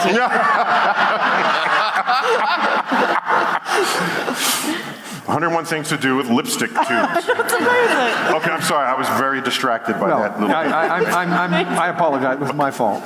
Yeah, okay. I think I'm back on track. But, Okay, but go we on. did get a lot done in reshaping the priorities in NASA, more investments in the technologies that would be needed to go to Mars. You know, a lot of people are saying, why don't we go to Mars tomorrow? Yeah. Let's put the money in. And you know, Neil, as well as I do, that we don't yet have the technologies to send people to the surface of Mars and bring them back. Of course, there are some who are willing to take a one-way trip, and some others who would be my candidates for a one-way trip. We have a one-way trip. So you're citing NASA in response to my question about the future. Is NASA the repository of our future hopes among agencies? No, it's only in the one. government? It just happens to be a most particularly evocative one, and one that still, by the way, inspires young people in the way almost nothing else in science does. At the big science fairs we've had in Washington, the 2 exhibits that always attract the most attention are NASA and robots. Those are the 2 that really do it, that get kids going about science and technology. So how do you draw the line between the research you do that helps invent a future and the research that Congress will tell you you shouldn't be doing because corporations should be doing that as part of their R&D? Where's that line? There's got to be somewhere in there. Well, there's a fairly obvious line. In fact, the corporate sector funds more than 2/3 of all the R&D in this country, but they fund less than half of the basic research, the fundamental research that's the seed corn from which all the future long horizon applied research. And the reason the private sector doesn't do that is perfectly understandable. Time horizon is too long, the risk is too high, the return is too uncertain, and they're not sure that if there's a breakthrough from this basic research, that they, the corporation that paid for it, will get the benefits. And the But I result always is hear in the Congress- government needs to do it. The government needs to do that sort of basic research, needs to fund it, or it won't get done. When that happens, Congress stands up and says, why is taxpayer money being wasted on this research that has no application to any known thing on Earth? And of course, What are examples of some of this terrible research? well, yeah, then I'll give you some. The nature of basic research is you can't tell where it's going to go. Great example, Charles Towns, who got the Nobel Prize for thinking up the science behind the maser and then the laser, had no idea when he did that work that 50 years later, lasers would be the way we do eye surgery, cut metal, copy documents, play movies, measure distances. None of that was obvious at the time the work was done. We even And in measured the fact, distance to the moon with lasers. Folks, I think lasers are worth it. Just my opinion. there's another great example. There was a science project funded by the National Science Foundation many years ago. It was called The Sex Life of the Screwworm. Yeah. And Worth the it. screwworm. the screwworm, the sex life of the screwworm. That's a worm? And That's a real worm? A real worm. Guess what it does? And there was a lot of fun was made of this in the Congress. I think it got Senator Proxmire's Golden Fleece Award, in fact. And The award given to but- the greatest waste of the greatest waste of taxpayer money. taxpayers' money. And the fact is, the screwworm was a livestock pest that did some $100 million worth of damage every year to the livestock industry in the United States. And this basic research on the sex life of the screwworm led to a means of biological control of the screwworm, which basically eradicated it as a livestock pest. Was with that- immense savings to the U.S. economy. Was that just a marketing failure, though? Like, shouldn't have been called, like, Save Our Agriculture Business Research? Well, no, you can't because- vote against that, you know? The people doing the research didn't know that that would be the outcome. That's the nature of basic research. And then they put condoms on the screwworms. Done with the problem. Safe sex for screwworms. Better agriculture for America. The solution was actually somewhat similar to that. Really? The solution was releasing sterile males, because it turns out that the screwworm only mated once, the female only mated once. And if the female mated with a sterile male, She was then done. no offspring. And so the idea And she was still had a good time. you just release you just release a ton of sterile males, Yeah. and the screwworm goes out of business. That's I brilliant. can't believe we just spent 10 minutes They talking do the about same thing in screwworm. Skidmore, actually. Sex lives of the apologize screwworm. No, again. that's fine. You asked for an example. But we know, Corey, that there are people who don't, in Congress, both sides of both branches, that don't appreciate this. Absolutely. There's people that don't. How do we get them to appreciate it? Again, that's the political process. That's the sort of sausage making or screwworm funding It's process. not just education. It's not just examples like this. No, it's not. Why can't he stand up, give that example? I give 3 others, and these are tangible examples. Why doesn't that convince people? Is there missing part of the K through 12 education where the receptors aren't there for examples that might change their mind? Again, this is a process in which there's tons of competing demands, and there are people that are dead set against this kind of science research and don't get the larger Is it picture. because they dug in their heels and that's it? Look, with respect, Neil, I think. No, I don't ever want you to respect me. Just bring it out. I'll take care of you later. Then with extreme disrespect, you're coming at this as a scientist and you're leaning on these facts as if facts have ever always been enough. Any parent knows that you tell the kid a fact once, why do they keep misbehaving? I told them if this happens, this will be the consequence. But we do it because we have emotions and we have tribalism and we want to feel a sense of belonging. So I think some of these reasons that people are being obstinate, information alone is never enough to close a case. And so it's an important first step, but you got to build some layers on top of that. Okay, in the day, it was called an ass whooping. That's how you convince someone, if the data didn't otherwise work. I'm just curious about that. There are other branches of NASA, of the government other than NASA. I don't know if they were in your portfolio, but DARPA is something we've always heard about. Defense Advanced Research Projects Administration. And there's DARPA E. Huh? There's DARPA E, Which is? which I'm very interested in. It's investments in alternative energy. So E for energy. Yes. So these are funded by the Department of Defense. Yes. Okay. Now, ARPA-E is funded by the Department of Energy. Okay, but neither of them are in OSTP's Oh, portfolio. they are. Oh, they are. Oh, they are. OSTP has oversight of all the science and technology. No matter who's doing it. No matter who's doing it. Oh, okay.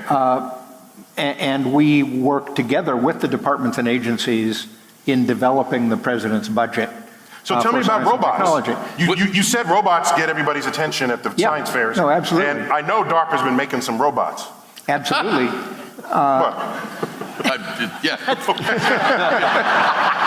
Made it sound naughty, First of but all, anyway. Yeah. Would it help to just reframe all our science as a weapon? Yes. But look, I mean, one of the reasons why we can get a lot of very good research done through the Department of Defense, because it's often easier to get people to fund the Department of Defense than it is to get them to fund some of these other agencies. So that's Because a workaround. they're invoking the I don't want to die urge. Right. If the screwer was a weapon, there'd be no problem. There is a battle going on right now about defense spending versus domestic spending, and this idea of should there be parity in the increases and the like. But I just have a question, because I got two scientists here, and something I've read a lot about, when you talk about larger planetary threats, isn't there a real threat of an EM pulse, for example, a naturally occurring one that could really knock out America's infrastructure? Yes, is the short answer. Yeah. You happy now? I'm not happy. I'm one of these people that wants to see more infrastructure. Tell everyone about an EM pulse. No, Wait, is the Matrix real? What's going on here? Right, the Matrix had an EM pulse to get rid of the Robot squids that eat people. squiddy things. What were they called? The Sentinels. You guys didn't see the Matrix? Oh my God. The so Sentinels. there are two kinds of electromagnetic pulse. One is if you explode a nuclear bomb in the atmosphere, among many other things, it generates a pulse of electromagnetic energy that can fry the electronics in your cell phone, in your car's ignition, in the controllers of the electricity grid, and so on. So that's one of the many good reasons not to explode nuclear weapons in the atmosphere. Is that it will ruin your phone. It will ruin your phone. And ruin like you would need a new phone. But Yeah. Didn't the Nokia 7 or have one of these problems? Yeah. No, Samsung. Samsung. Yeah. but the natural version of an electromagnetic pulse is when a solar storm, A solar flare. a solar flare, throws charged particles in the direction of the Earth, and they interact with the Earth's magnetic field in a way that generates a pulse of electromagnetic energy at the surface. And that too can fry your phone, your electricity grid, and everything else. And this Does that ever has happen? happened. It has happened. On a massive It happened in scale. Canada. Thank goodness. It's happened in modern times. It happened in a part of Canada. But it Ottawa? also happened, there was an event in the late 1860s, 19th right? century Yes, late yeah. 19th century. that was so severe, it knocked out telegraph over a very large area, but there wasn't much electrical equipment in those days. Right. And so it didn't do that much damage. But we know that if an event of that magnitude occurred today, it would be devastating. Could cripple our country. So we're at war with the sun. As a result of that possibility, we have invested now substantial effort in trying to build a multi-pronged strategy to protect us from those kinds of events. That strategy includes sensors on the Discover satellite to give us early warning. The strategy includes the ability to disconnect parts of the electricity grid on warning very quickly. But there are other things that we should be doing and that the study recommended that we do that we're not yet doing. Right. And that's something that I'm very glad you're interested in. No, this is my point. These are things I read. There's Yeah. too much I read that Okay, I get now but worried. that's not all you should be worrying about. So, Well, we should be worrying about that as a globe. Yeah, when's this happening? We don't know. Okay. Is wanna it on protect your Mardi phone. Gras? Not predictable. so there's not only that, there's all this talk about AI running amok. And does the United States have a major investment in the future of this technology? So we've And- basically gone from the Matrix to Terminator now, but keep going. Yeah. Both happy movies. Can we just ask a regular, like, in my regular life, about how scared should I really be? Like a 1 out of 10. Like a 6? So, but so AI, let me ask you this. We had Ray Kurzweil as a guest on Startalk, and I was delighted by that conversation because I'd only known of him from what other people wrote, and I finally got the horse's mouth, and I love the guy to no end. He's a deep thinker, he's brilliant, and so what I ask, there's a lot of talk about connecting human biology to the internet in some way so that your brain is now actively processing the world. And do you see this biologically as a real thing coming down the line? I think so. I don't think it's... Yes? Yes, I don't think it's imminent. I think that's a ways off. But we're steps there already. There's biologics you can put inside of yourself that are going to be able to monitor, distribute medicine. Your doctor could literally sit at a computer. We're getting close to that and be able to deliver you doses of medicine based upon the information they're getting over distances about what's happening inside your body. That's precision medicine. We were Yes. talking about it before. Yeah. All right, so but AI now is making decisions that I didn't authorize, right? So the big fear is that AI, and I tweeted this once, I said we better behave, because when AI achieves consciousness, we want to give it as fewer reasons as possible to exterminate us, okay? People are clapping for extermination by AI. No, I think they agree, They're right? like, don't worry, Arnold will save us. So is there an agency that's thinking about AI? Surely John's area. Oh, okay. Yeah, I mean, we had many, many meetings in the White House about AI, many of them including President Obama, who's very interested in it and concerned about it. Did he write a paper on it? It has an upside. 2006? It has an upside in terms of increasing the capacity to get a lot of important things done. It has a downside, like many technologies. If it's misused, if it evolves in a bad direction, it could be problematic. And so the question is, how do you manage the evolution of this technology in a way that gets the benefits while minimizing the dangers? But my own view is that the dangers, as we currently understand them, are being overstated. The proposition that computers are going to become, in some general sense, smarter than humans sometime soon is not believed by many of the experts in the field. There are some who think it will happen.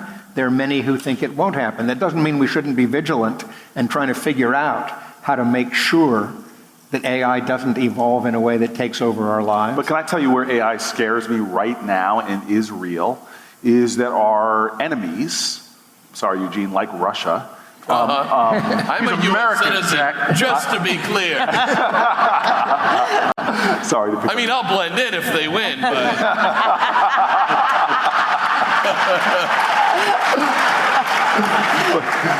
This is, so we have a real problem in this country with cyber attacks. And one of the areas in which AI technology is now being used, look, Russia and China will never beat us tank for tank, warship for warship. We spend more money on military, have a bigger military than the next 6-7 countries combined. But where they can now offer a threat, and we just saw this with a massive cyber attack, is with what the advancements that are being made in hacking and that kind of technology. And AI is being used, invested in, and explored by the Chinese and the Russians as a way of having a far more intelligent way where the computer can itself begin to learn about what the defenses are of a system and better break into them. And so when you see our competitors, and remember, it's not just Russia, it's China, who's doing extraordinary jobs stealing business technologies and the like, using these very sophisticated AI, blockchain, all these new next generation sort of technologies and innovations against us and beating us to the punch. It's a massive vulnerability for our nation that we should be very aware and be concerned about. So that would come under the Department of Defense.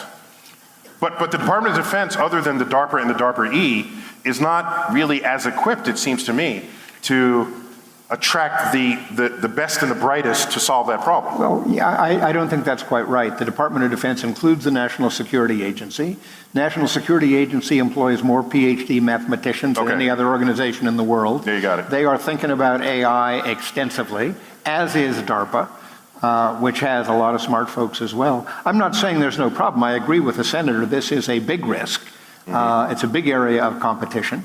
Our adversaries are very busy. We're very busy too, by the way, and AI can be used to defend our cyber systems just as it can be used by our adversaries to attack them. So this is an ongoing So we can put our AI tension. against their AI and then just let them fight and we go to the park. Yeah, that's something. That would be good, yeah. All right, let me just get into your lives for a moment. Each of you left academic posts to serve in the White House. And you became a sort of a citizen scientist servant of needs. What each of you, what drove you to do that? Well, for me, there were two factors. One was John Holdren, the other was Barack Obama. Oh, They were totally impressive intellects committed to science. And I think John convinced me when we first talked about the position that working for this president would be a privilege beyond all else for a scientist, and he was right. It was an honor to work for a president who cared so much about science.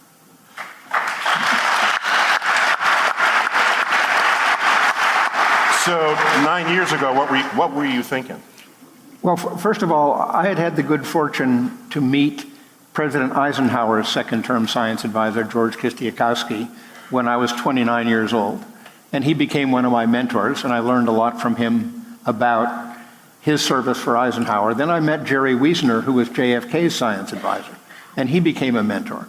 And I ended up knowing every science advisor to every U.S. president from Eisenhower on. So I had a secret ambition as a result of all those interactions that I might someday be a president's science advisor, and I just happened to luck out and get the best president in modern times to be the science advisor too.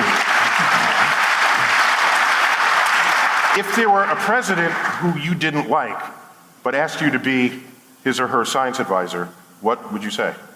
Well, it would depend on the president. Why? If you're asked to advise them, why should it depend on the president? It depends on you. No, you have to believe that the president will listen. You have to believe Wait. is If you're not that he's an not just advisor trying to at check the all, box. if you're not even in the room, they're clearly not listening to you because you're not in the room. No, that's true. So then there's a chance they'll listen to you if you're in the room. You have to figure out whether you're going to be more effective advising this particular president or more effective pursuing the same issues from outside. From outside. You have to make that decision. It can't always work to yell science into a wig. But can I just say something about these two doctors that's extraordinary, and people should recognize this. The whole idea of our country in the Declaration of Independence, which this genius document, but frankly had flaws. It was, referred to Native Americans as savages, and all the flaws of the genius of the writers at the time, that they had flaws. But they kind of came to a conclusion at the end, where they basically said, for this country, the idea of this nation, which was not founded like other countries, because we all look alike or pray alike or descended the same way. The idea of this country was the first nation of ideas and principles. And that's a tenuous, especially then, it was a tenuous way of forming a nation. And so what these two doctors really represent to me is what our founders said is going to have to happen. If this country is going to make it, they basically said, we have to have an unusual commitment to each other that goes beyond just tolerating each other or kind of admiring each other. They basically said we have to commit to each other, and this is the final words of the Declaration of Independence, we must mutually pledge to each other our lives, our fortunes, and our sacred honor. And it's something we all should think about. Are we living our lives this way? These folks, and they're very humble, but trust me, they could have probably made a lot more money, a lot more resources. You don't get rich working in government. You do not get rich. But these are folks that said, you know what? My love of this country, my sacred honor, my commitment of my fortune will be to this nation's goodness. And it's been those folks who are those irrational people throughout history who may not even make it into the history books, but have had consistently had this commitment. Those people that built the greatest infrastructure this nation has ever known, most of them whose names aren't known, the Underground Railroad. Those people who, I can't name the people who, whether they stormed beaches in Normandy or sat in laboratories designing technologies and innovations that I use every day, but I take for granted. And so I just want to thank them publicly because they don't often get a moment like this before a huge audience. Hardly ever. Hardly ever to get the kind of gratitude and celebration that we do. So thank you very, very much. Let's bring up the house lights and we'll take some Q&A. We'll do this for like 20 minutes. We got a few minutes. I don't know, did we have microphones? There's a microphone on the aisle there, and we have another microphone on the aisle there. Okay, so who's the first person up? Right there, okay. Go ahead. Wait, you turn that on? Hang on.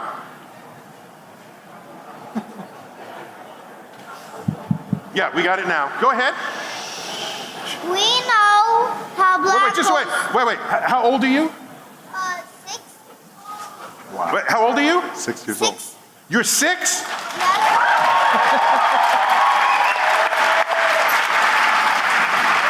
Well, welcome to Startalk. I hope we didn't use too much grown-up language here. Yeah, sometimes we do. I apologize. But I bet we didn't use any language that you never heard your parents use, you see? So I bet. So what is your question? Hold the microphone right in front of your mouth. Yes. We know how black holes form to supernovas. How do supermassive black holes form? Oh, yeah.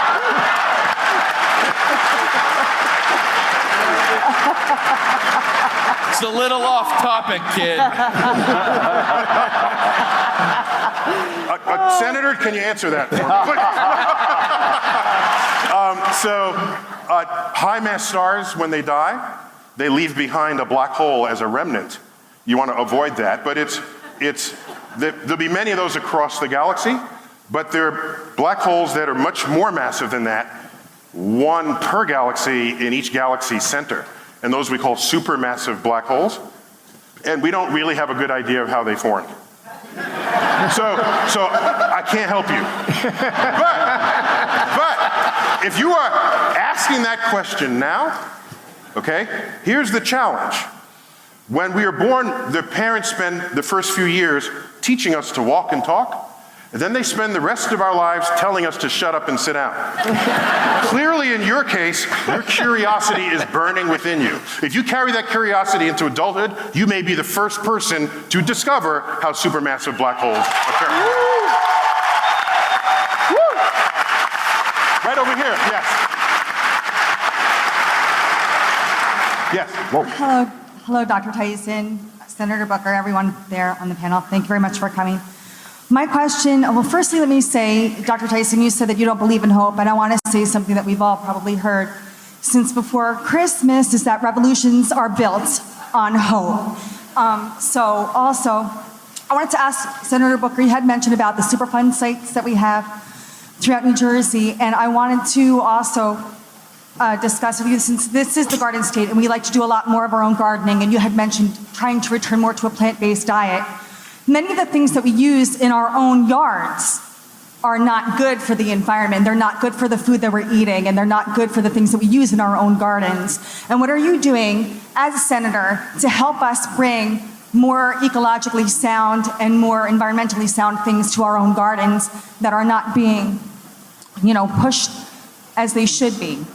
That's a great question. We can broaden that to say, what kind of things can we and should we do locally that will matter globally? Is that a fair extension of that question? Sure. So I just want everybody to know that there's a farm bill reauthorization coming up. It was days when I came into the Senate that I voted against it because of a lot of reasons. One, it made a massive cut to food stamps, but also because they gave massive subsidization to these massive corporations who engage in farming practices that are polluting the soil, polluting our rivers, and subsidizing them with our tax dollars, subsidizing things that we tell Americans not to eat. Our government on one hand tells you not to eat this stuff, and then we're subsidizing on the other hand, so that when kids I'm going back home to Newark tonight, when kids in Newark walk into a bodega and see a Twinkie product cheaper than an apple, it's because we're subsidizing that stuff. And the reality is, then those kids are getting type 2 diabetes as children, and we have to subsidize that health care. So what I'm saying is, this food system we have needs a lot of repair.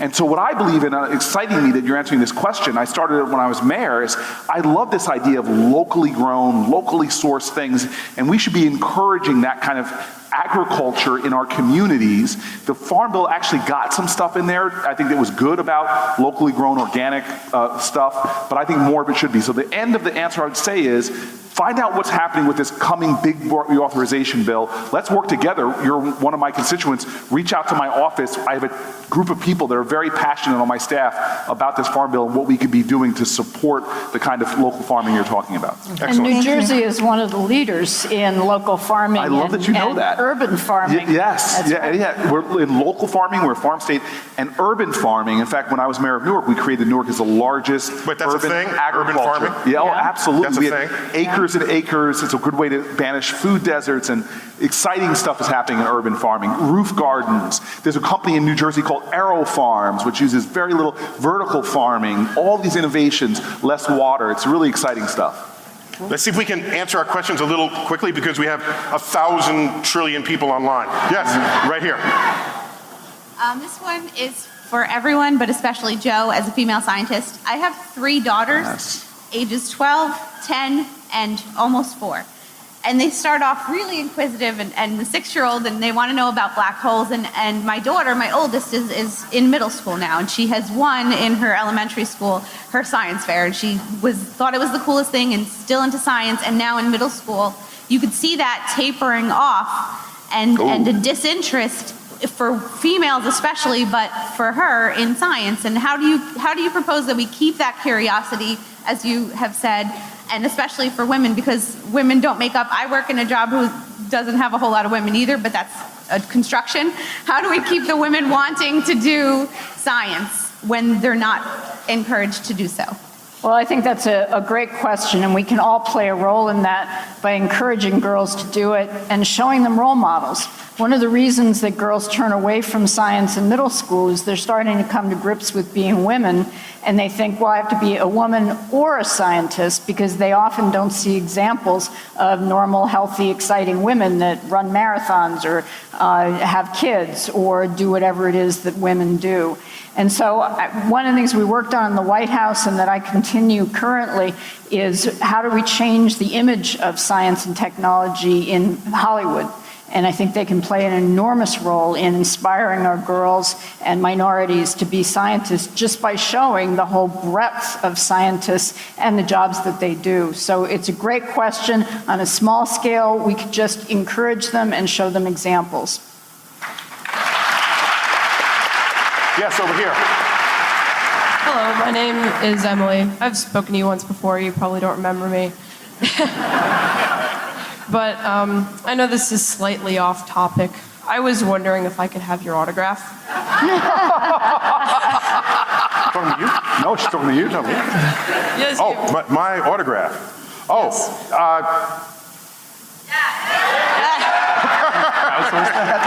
If you leave something with an usher, I'll be happy to do it after the show. All right. I'll be happy to do it. And you're wearing a NASA shirt, or does that say something else on it? It's a Rogue NASA shirt. It says Rogue on it. Okay. Yeah, it's in the spirit of what we're doing. So give something for me to sign to an usher, and I'd be happy to do so. All right. Okay. Am I allowed to ask a question? Yeah. Thank you. So did you also have a question? Yes, really quick. You did. And we try to keep the questions quick so we can get through the line. Go. If I could ask Senator Booker. Yes. I was just thinking, I've talked with my parents about this before. For like the younger generation, what could we possibly do besides just protesting? Like, I've been to a women's march, but like, is there anything else that the younger generation can do, since we're basically what's going to be the future of politics and science? Yeah, so there's I'll take this. Can I, go ahead. No, can I add to that? Why is it that the most effective protests are only the ones that turn violent? Because then they make more headlines across the country. So I disagree completely with that statement. I do too. The most effective protests are the ones that forge connections between those who show up. They're ones that change the narrative of how the media covers an issue. They're the ones that encourage people to follow up with that protest by voting, by running for office themselves, by joining a local group that is embedded in their community. So the violence is a spectacle. It's often a distraction forged by people who don't want to see change happen. That is not an effective protest. That's a failure, and it's disruption by those who oppose it. For young people who want to do stuff besides protest, just be curious, like Neil said. Run for something. Like, represent your people somewhere, whether it's like your school board within your school itself. If you have the opportunity to represent others, that's giving to other people, and that's you're living what you're asking others to do. And that's the best way to kind of change the world around you. Stop asking others to do it and do what the senator says. Do it yourself at the level that you can achieve. That's the beginning. Thank you. I got you, baby. I got you. The protege thing going. Again, quick questions, please. So I've been teaching public school for 8 years. That's a public school teacher. Give it up. Yeah. Are my students' brains, this is kind of like abstract, but are they evolving using these cell phones quicker than our brains used to without them? And how can I catch up with my lessons to get them engaged, with this? Once they take it out, they're gone. So can you help me out with that a little bit? Anybody? It's a biological thing here. Joe, you got a biological reply to that? Well, you have the wisdom of age. I would go with that. Thank you. There's no hope. You are right. All right, quick. We got some people up top that want to. Wow. We have a microphone up there. I didn't see that. I'm sorry. All right, let's do it right here. Right there. Go. Hi. Oh, Where's the person? I hear you. Yes. I'm glad you do. I work at Motion Center for Independent Living, and I'm wondering what policy and science can do for the welfare of people living with disabilities. Ooh. Much. This is a broader health issue, correct? Yeah, there's exciting things for. I think there are really exciting things coming forward using technology to compensate for what people can't do, either because of age or disability. And I think that technology is really going to be developing fast in the next few years because the demand for it will be increasing as our citizenry ages. So I think it's a really great time for those kinds of questions. But I think we need to look at how people actually live. And there are some studies that use virtual reality to study how people actually live in their homes or wherever they live, and then develop technology around that. And I think that's much more accurate than trying to imagine how people live, which is unfortunately how a lot of that research has been done in the past. A lot of assumptions made. Well, plus there'll be a difference between supporting someone who has a disability and then repairing the disability outright. Right. Which in principle could happen one day. Yes. And then we all live a life, we live active lives until we die, rather than active lives until we get infirmed, and then stay infirmed until we die. Right. That would be a very different kind I of might life. add that it won't be too long before we're 3D printing new organs, so that the organ wait list that now exists for transplanted organs will become a thing of the past because we can 3D print new organs. The second thing I'd note for nerds. Yep. Yeah. Okay. Yeah. It's a thing. It's happening. It's not your printer at home, it's a different kind of printer. Oh, it's different? Yeah, Oh, yeah. But it's happening. I was going to say mine doesn't take blood. This one takes more toner than usual. And for the nerds out there who are interested in this particular question, the President's Council of Advisors on Science and Technology did a report in the past year on technology to assist with aging, which doesn't address all of the questions that the questioner had in mind, but it addresses some of them. And that report is online in the Obama archive. Okay, cool. Let's take another one from up top. Yes. So as a college student, I actually go to an engineering university, and I was just wondering, Mr. Tyson and Senator Booker, what do you think your opinion is on how college students out of college after graduation can get that experience to make those changes in the science and technology field? Do you want to enter? Do you want to become a scientist or become a... I'm actually an aerospace engineering major at Stevenson. That's good, so you're there. So... I also have a tattoo of Pluto that if you want to roast me for, that's okay too. Pluto had it coming, so just don't get me started. So are you asking what pathway might you take to be in service as my two esteemed colleagues here have been? Yeah, because like you're applying for endless internships. There's giant pools of applicants. Just what do you guys think that your opinion is? How do you get in? Well, it's interesting. First of all, depending on your level, you can apply for some of the very interesting fellowships in science and public policy, the AAAS fellowships, the American Chemical Society fellowships. But the other thing you can do is you can just present yourself at an office. We hired some folks at OSTP who just walked in the door and said, we'd like to help. Some of them walked in the door and said, we're so interested in helping, we'll help for nothing. We took those first, of course. And some of them did such wonderful work, we decided to pay them. So you basically need to step up and have confidence that if you present yourself and talk about what you want to do and what you could do, you may well get a post. May well get a position. Just one policy request that you could really help me with, because it's something I'm fighting for. But if you're a STEM subject person, frankly, college folks in New Jersey really face this threat, and you want to go in public service and do things like this, you should not have college debt. And it's something we need to do as a country, is stepping up and removing these barriers. Because again, our competitors, Germany, and I can go through the nations, who are dramatically lowering the cost of colleges and universities. So thank you for your desire to serve. And this nation should be liberating you from the tens of thousands of dollars of debt that our average college graduates are carrying. And I want to pick up on a point John made. There aren't, for so many jobs that you see that have high luminosity, there is no actual path that guarantees you will land in those spots. Often, it is the tenacity of the person who ultimately occupies that spot that got them there. So you can't be an actor and say, I want to be a famous actor just like this person. What do I need to do? I'll do exactly what they did. Because what they did may have been a unique path to that point. You got to find what might be the unique path for you. And is it interning at an aerospace company that actually has people in Washington who are talking to members of Congress? So it's not a pre-scripted, route. And it takes the tenacity at each point, at each pivot point of your career, to ask yourself, what do I need to do, whether or not someone has done that before you. Well, a great example is John, who stalked everybody who had his job before for years. So stalking, systematically, all the predecessors. People to stalk. I hid in Eisenhower's closet for 3 Neil, I have one more question. Can I possibly get a picture with you in that awesome vest? Oh.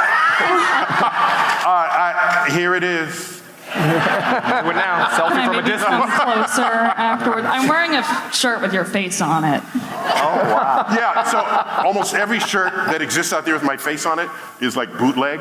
So we're trying to rein that in. But so if you come down, I'll be here and you take a picture, okay? We only have time for like a couple more questions before we call it quits. Let's go, right here, yes. We're talking about making America smart again, but every time I go online, I see a lot of stupidity that's rampant, and a lot of it's irrational. Conspiracy theories, Earth is flat, we didn't go to the moon, we 9/11 truthers, GMO stuff. How can we, as a society, combat that really irrational stupidity? Yeah, let me offer a reflection, but then I'll defer to my panelists here. So the internet is the greatest access to knowledge there ever was. But you also have this delusion that no matter your thought, if you type in a search for it, you will find everyone else in the world who has as crazy a thought as you just typed in, validating what you think is real because of how many other people share the view. And so the search engines, maybe they should say, do you realize, do you really want to search this? Are you, could you take this breathalyzer before we send you? I mean, what's missing? You know what's missing? Internet savvy 101 in school, all right? Somewhere in school, you got to be taught that some information is more likely to be true than others, depending on its source, okay? At some point, we need to learn that. And it's not in the K through 12 curriculum, last I checked. So that's a problem. And the flat earthers, I don't have a problem. This is a free country. You can say what you want, think what you want. You want to think the earth is flat? Go right ahead. But try not to become head of NASA if you think that way, okay? And plenty of jobs for you if you want to think the earth is flat. Plenty of jobs you can have. So yeah, if this keeps up, Corey, I don't know what the future of the country is if this kinds of anti-scientific thinking spreads, becomes sort of infectious, then we just go over the waterfall. We got to be the antibiotics then. Match the lies with truth. Fight it just as hard. It's just like technologies of old, television, radio. It's a neutral platform where a lot of people are getting on. It's a contest of ideas, and we've got to match those lies with truth and be purveyors of it. Next up, yes. Hi. So I wanted to know what your thoughts were on the Event Horizon Telescope and the possible recent photography of a black hole for the first time, and the whole, will it look the way we think it looks? So you think there'll be anything not unknown there, maybe, or? So Corey, can you take this? Sure. No, I actually know very little about that telescope. Okay. About photographing black holes. Black holes alone are not very photogenic. Yeah. Because they're black. That's racist. That's racist. That's racist. I don't like this one bit. That is not cool. But black holes can render their existence visible by indirect means. For example, in the flaying of a star whose outer layers are spiraling down within, and then that toilet bowl style sucking action it radiates copiously in ultraviolet and X-rays, and use an ultraviolet telescope and an X-ray telescope, and they pick them out all across the galaxy. So it's just a testament to the methods and tools of science that demonstrate that the 5 senses that we are biologically endowed with are wholly inadequate to decode the actual operations of nature. And so that's what telescopes do for us. But otherwise, I'm not up on the Event Horizon telescope. I'm embarrassed, I should know. But I like to be candid in my ignorance. Yeah. So there it is. Thanks for not trying to pass laws based on that ignorance. I appreciate that. Oh, yeah. If you're ignorant, you should just be self-aware of that and not try to create legislation based on it. Let's go up top one more time. Hi. Oh, wow. I'm a high school senior, and next year I'm going to school to study physics in a large part due to you and the things that you put out there. Oh, well, thank you. So thank you. My question's for you and Senator Booker. Someone once told me, you can't reason someone out of something they didn't reason themselves into. How do you fight that? And whether it's evolution or public policy or... Yeah, I think that statement is like 85% true. And so I think it implies that winning an argument involves reason. But winning an argument can involve demonstration, right? If someone doesn't think there's global warming, you just invite them to buy property on the ocean's edge. And then you just step back. They convert very quickly, and you didn't have to lay down a single argument. So I think there are ways of convincing people that don't involve logical arguments. And this, we need to be more savvy about what method might be best invoked given the person, given the situation. And I, as an educator, invest a stupid amount of energy, mental energy, thinking about what are the thought pathways that occupy the person who I'm communicating with. And I then align what I'm trying to say with those thought pathways so that I can maximally send information into you on a level where you can take ownership of it. And you can say, wow, I never knew it that way. Oh my gosh, I figured it out. I understand it now. That takes a key. And sometimes it's a different key for every single person. And that's hard. That's a higher level of expectation from an educator than just lecturing against a chalkboard, hoping that you walk up behind and pick it up and understand what's going on. One piece of quick advice for me, real quick, and I learned this the hard way when I was young. I finally had this aha moment, so this is simply the piece of advice. You do not have to attend every argument that you are invited to.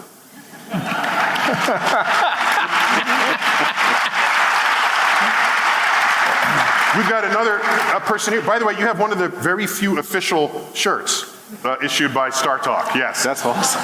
Yes, go on, a question. Get close to the mic. I, as a middle school student, and many other middle school students out there, are being told to sit down and shut up more than ever. Why is that, and what could we do about it? Stand up and shout. Yeah, so you're in middle school now? Yes, I am in 8th grade, so I'm going to be going into high school soon. Yeah, so your teachers are saying the good students are the ones that are quiet and obey. Yeah, to a point. Some allow questions, some don't. To an extent. Yeah, so one of the challenges to the middle school teacher is that you all are hormonally crazy at this point. Hormonally You're out like of a control. screw worm. Do that. I can't go in there and like slap the teachers. But if you know that your curiosity and your energy for life and exploration is a good thing, then sure, behave in class. But when you get out of class, misbehave. You have my permission to do that. Do you realize in a few years, I'm going to publish a book. Don't ask me about it until it comes. I'm going to publish a book that will contain my academic record in it. And it will contain comments from my elementary school teachers who complained constantly that my energy was disrupting the class. I was a bad student for that reason. And I was not the teacher's pet. The teacher's pet was the person who was quiet, got high grades, and exactly obeyed everything the teacher said. And I had this energy, and I would crack jokes, and I would show people stuff, and I'd bring the urban equivalent of a frog to class, and so basically a rat. that would create a disruption, and so none of those teachers would have said, he'll go far. Equivalent of a frog. None of them. Did you bring street rats to class? Were you trying not to say that? I'm trying to figure out that too. It's not cool. So, like I said, you will spend many more hours outside of school than in school. So use the time outside of school to misbehave all you want. And there's the secret to becoming something greater than the student who obeys every single command that a teacher hands them. Forgive me, but we have time only for one more question. We're going to take it right here. Go. I just want to say to that young lady, can I just say real quick, I'm sorry to interrupt. To the young lady, so you don't have to come back to the microphone, but look, there are a lot of times, and even as a United States Senator, where I have to shut up and be silent. And there are times where I don't want to be, but my only simple point to you, and you said it in the larger context, but allow somebody in authority, you have to go through life, they can silence your voice, but never let them silence your spirit. That has got to continue to shout out loud.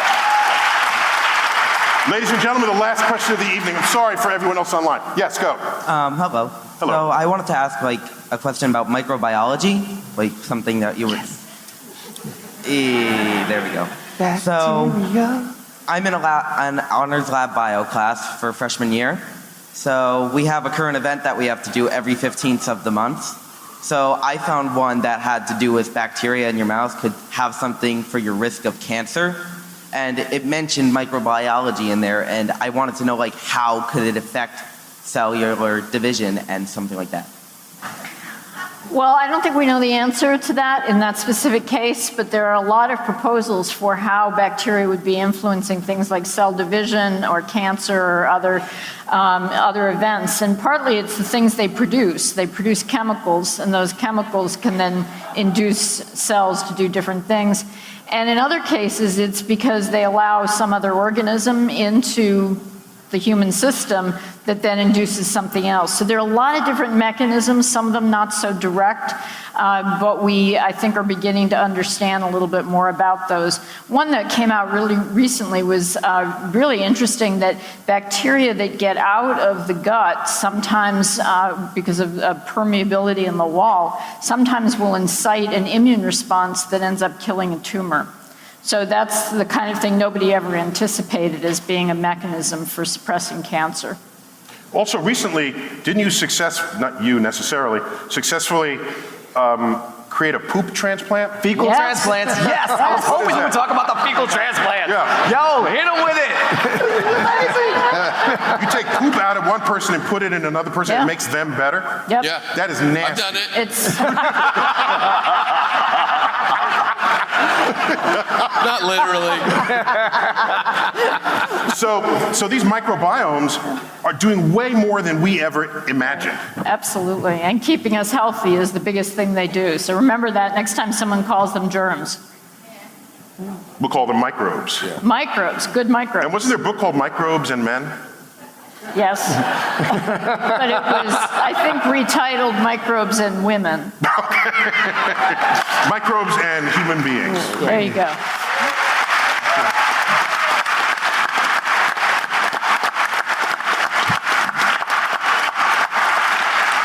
So let me just go down the line here before we close this out. And just one by one, if you could, what would be your recipe for making America smart again? Just, Eugene.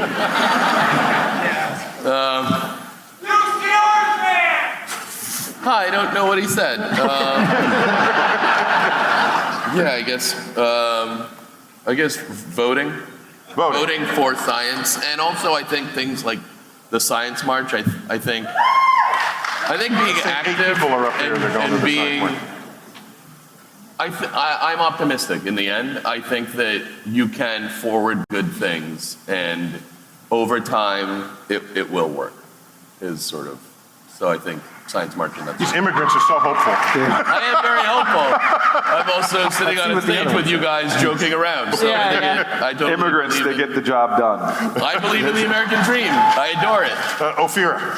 You know, I think we talk a lot about, like right now, everyone's stressed out by what's going on, and they're like, how am I going to deal with the climate?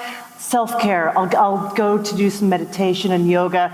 I think we have to stop focusing on ourselves. I think we have to focus on other people and our community, and think outside of ourselves more often, and think about how we are together rather than just laying down and going 10 minutes of headspace is going to make it all better. Okay. John. I'm going to build on what Ophira has said and suggest, as I've done elsewhere, that everybody who is in science, in technology, or who cares about science and technology should tithe 10% of their time, whatever else they do, tithe 10% of their time to talking with other people, to engaging on how and why science and technology matter to our society, to our well-being, to the world, what science is, how it works, what the sources of credibility in science are, and why we need to preserve and protect science. We need all of us to be better storytellers about this, to be activists, to be engaged in the policy process. Citizen activist. Babatunde. Thank you for having me here. No, I'm serious. It's been an incredible honor to be on stage with these civil servants, whether it's the comedic arts or the arts and sciences, and I'm humbled to be a part of this. I want to echo what Eugene said. I happened to be at a meeting of the organizers of the Science March, and one of them cited a Niels Bohr quote, quantum physics pioneer, and I'm going to paraphrase it, but he essentially described science as the steady reduction of prejudice. And if you think about what science actually is, you constantly challenge what you think to be true and replace it to what you know to be true. Wow. And if you're not constantly challenging, that's not science. So we've been challenged up here. I encourage folks out there to do it. And I think what's coming up with the Science March, whether it's before, during, or after, is a testament to something much larger than the politics of the moment. It's about the larger pursuit of science, which is the reduction of all of our prejudices.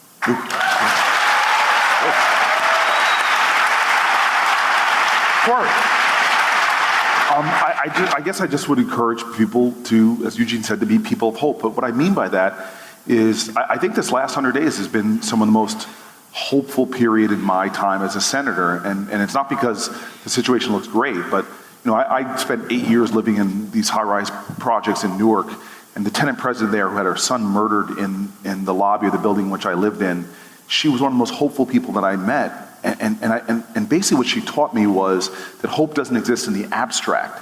It's always a response to despair. It's saying that despair will not have the last word. And that hope also is not a being word. You don't just sit in a state of being that's hope. Hope is an active, it's a fighter. It is constantly working to create that belief that you haven't surrendered. And so my hope is that I've seen the greatness of my country, whether it was the Women's March or how that healthcare bill, which was so awful, was beat back not by politicians, but by a public, Republican and Democrat, who just said there's no way we're going to tolerate that.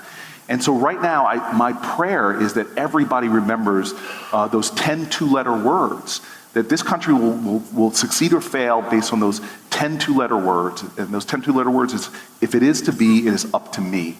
I have got to be an agent of hope, and that's sort of my parting word. Cool. Joe. One of the things I found really striking today was when we talked about things that excite the public about science, it was either because of fear or inspiration. And I think we need to find a way to explain science and teach science in logical ways, not fear-mongering, but that either incite fear or people's imaginations and inspiration. And it can't be just discovering new planets and discovering new cures. It has to go way beyond that to all of science. And I don't know how to do that, but I would challenge all of us to think about that. How do we inspire people about the fundamental quest for knowledge, which is the basis of science?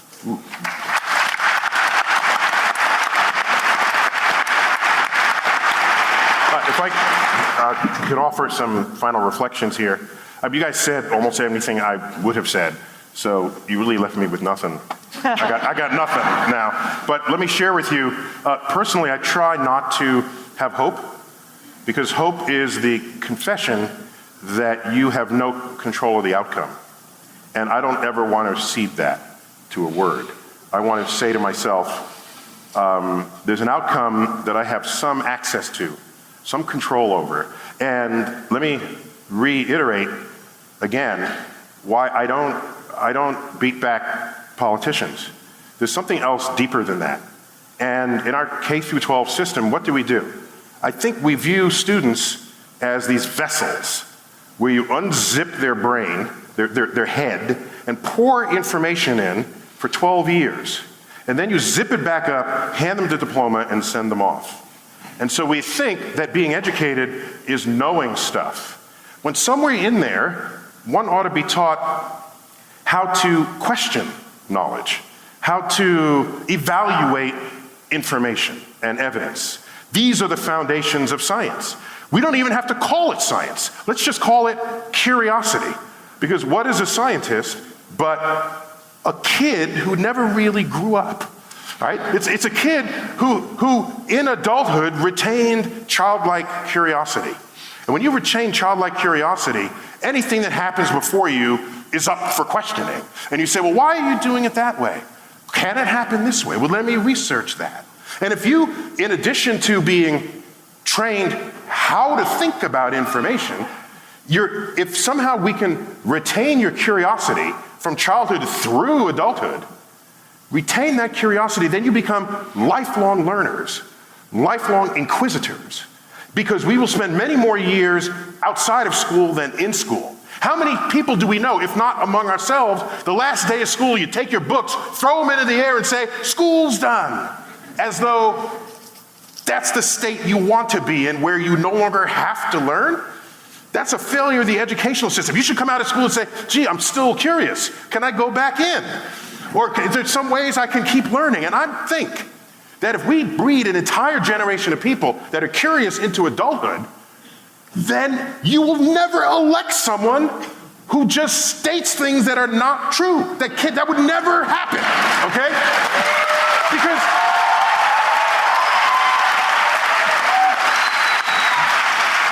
if you build into the system curiosity. And where does the politics come? The politics layers on top of that. All right? So you don't say there is no global warming. We know there is. All right? So now that we know there is, let's have the political conversation. Are there carbon credits? Do you subsidize? Or do you put up tariffs? That's where the politics needs to happen, not at any level below that. So my sense of this is, if we want to make America great, we first have to make it smart, and to make it smart, we have to retain the curiosity that we all had as children. And that way we can turn a sleepy country into an innovation nation. Amen. Red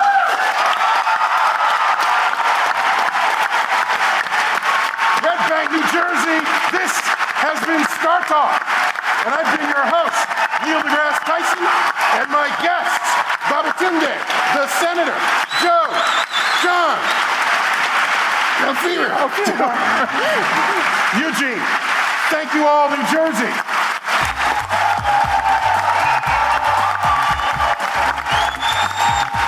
As always, keep looking up.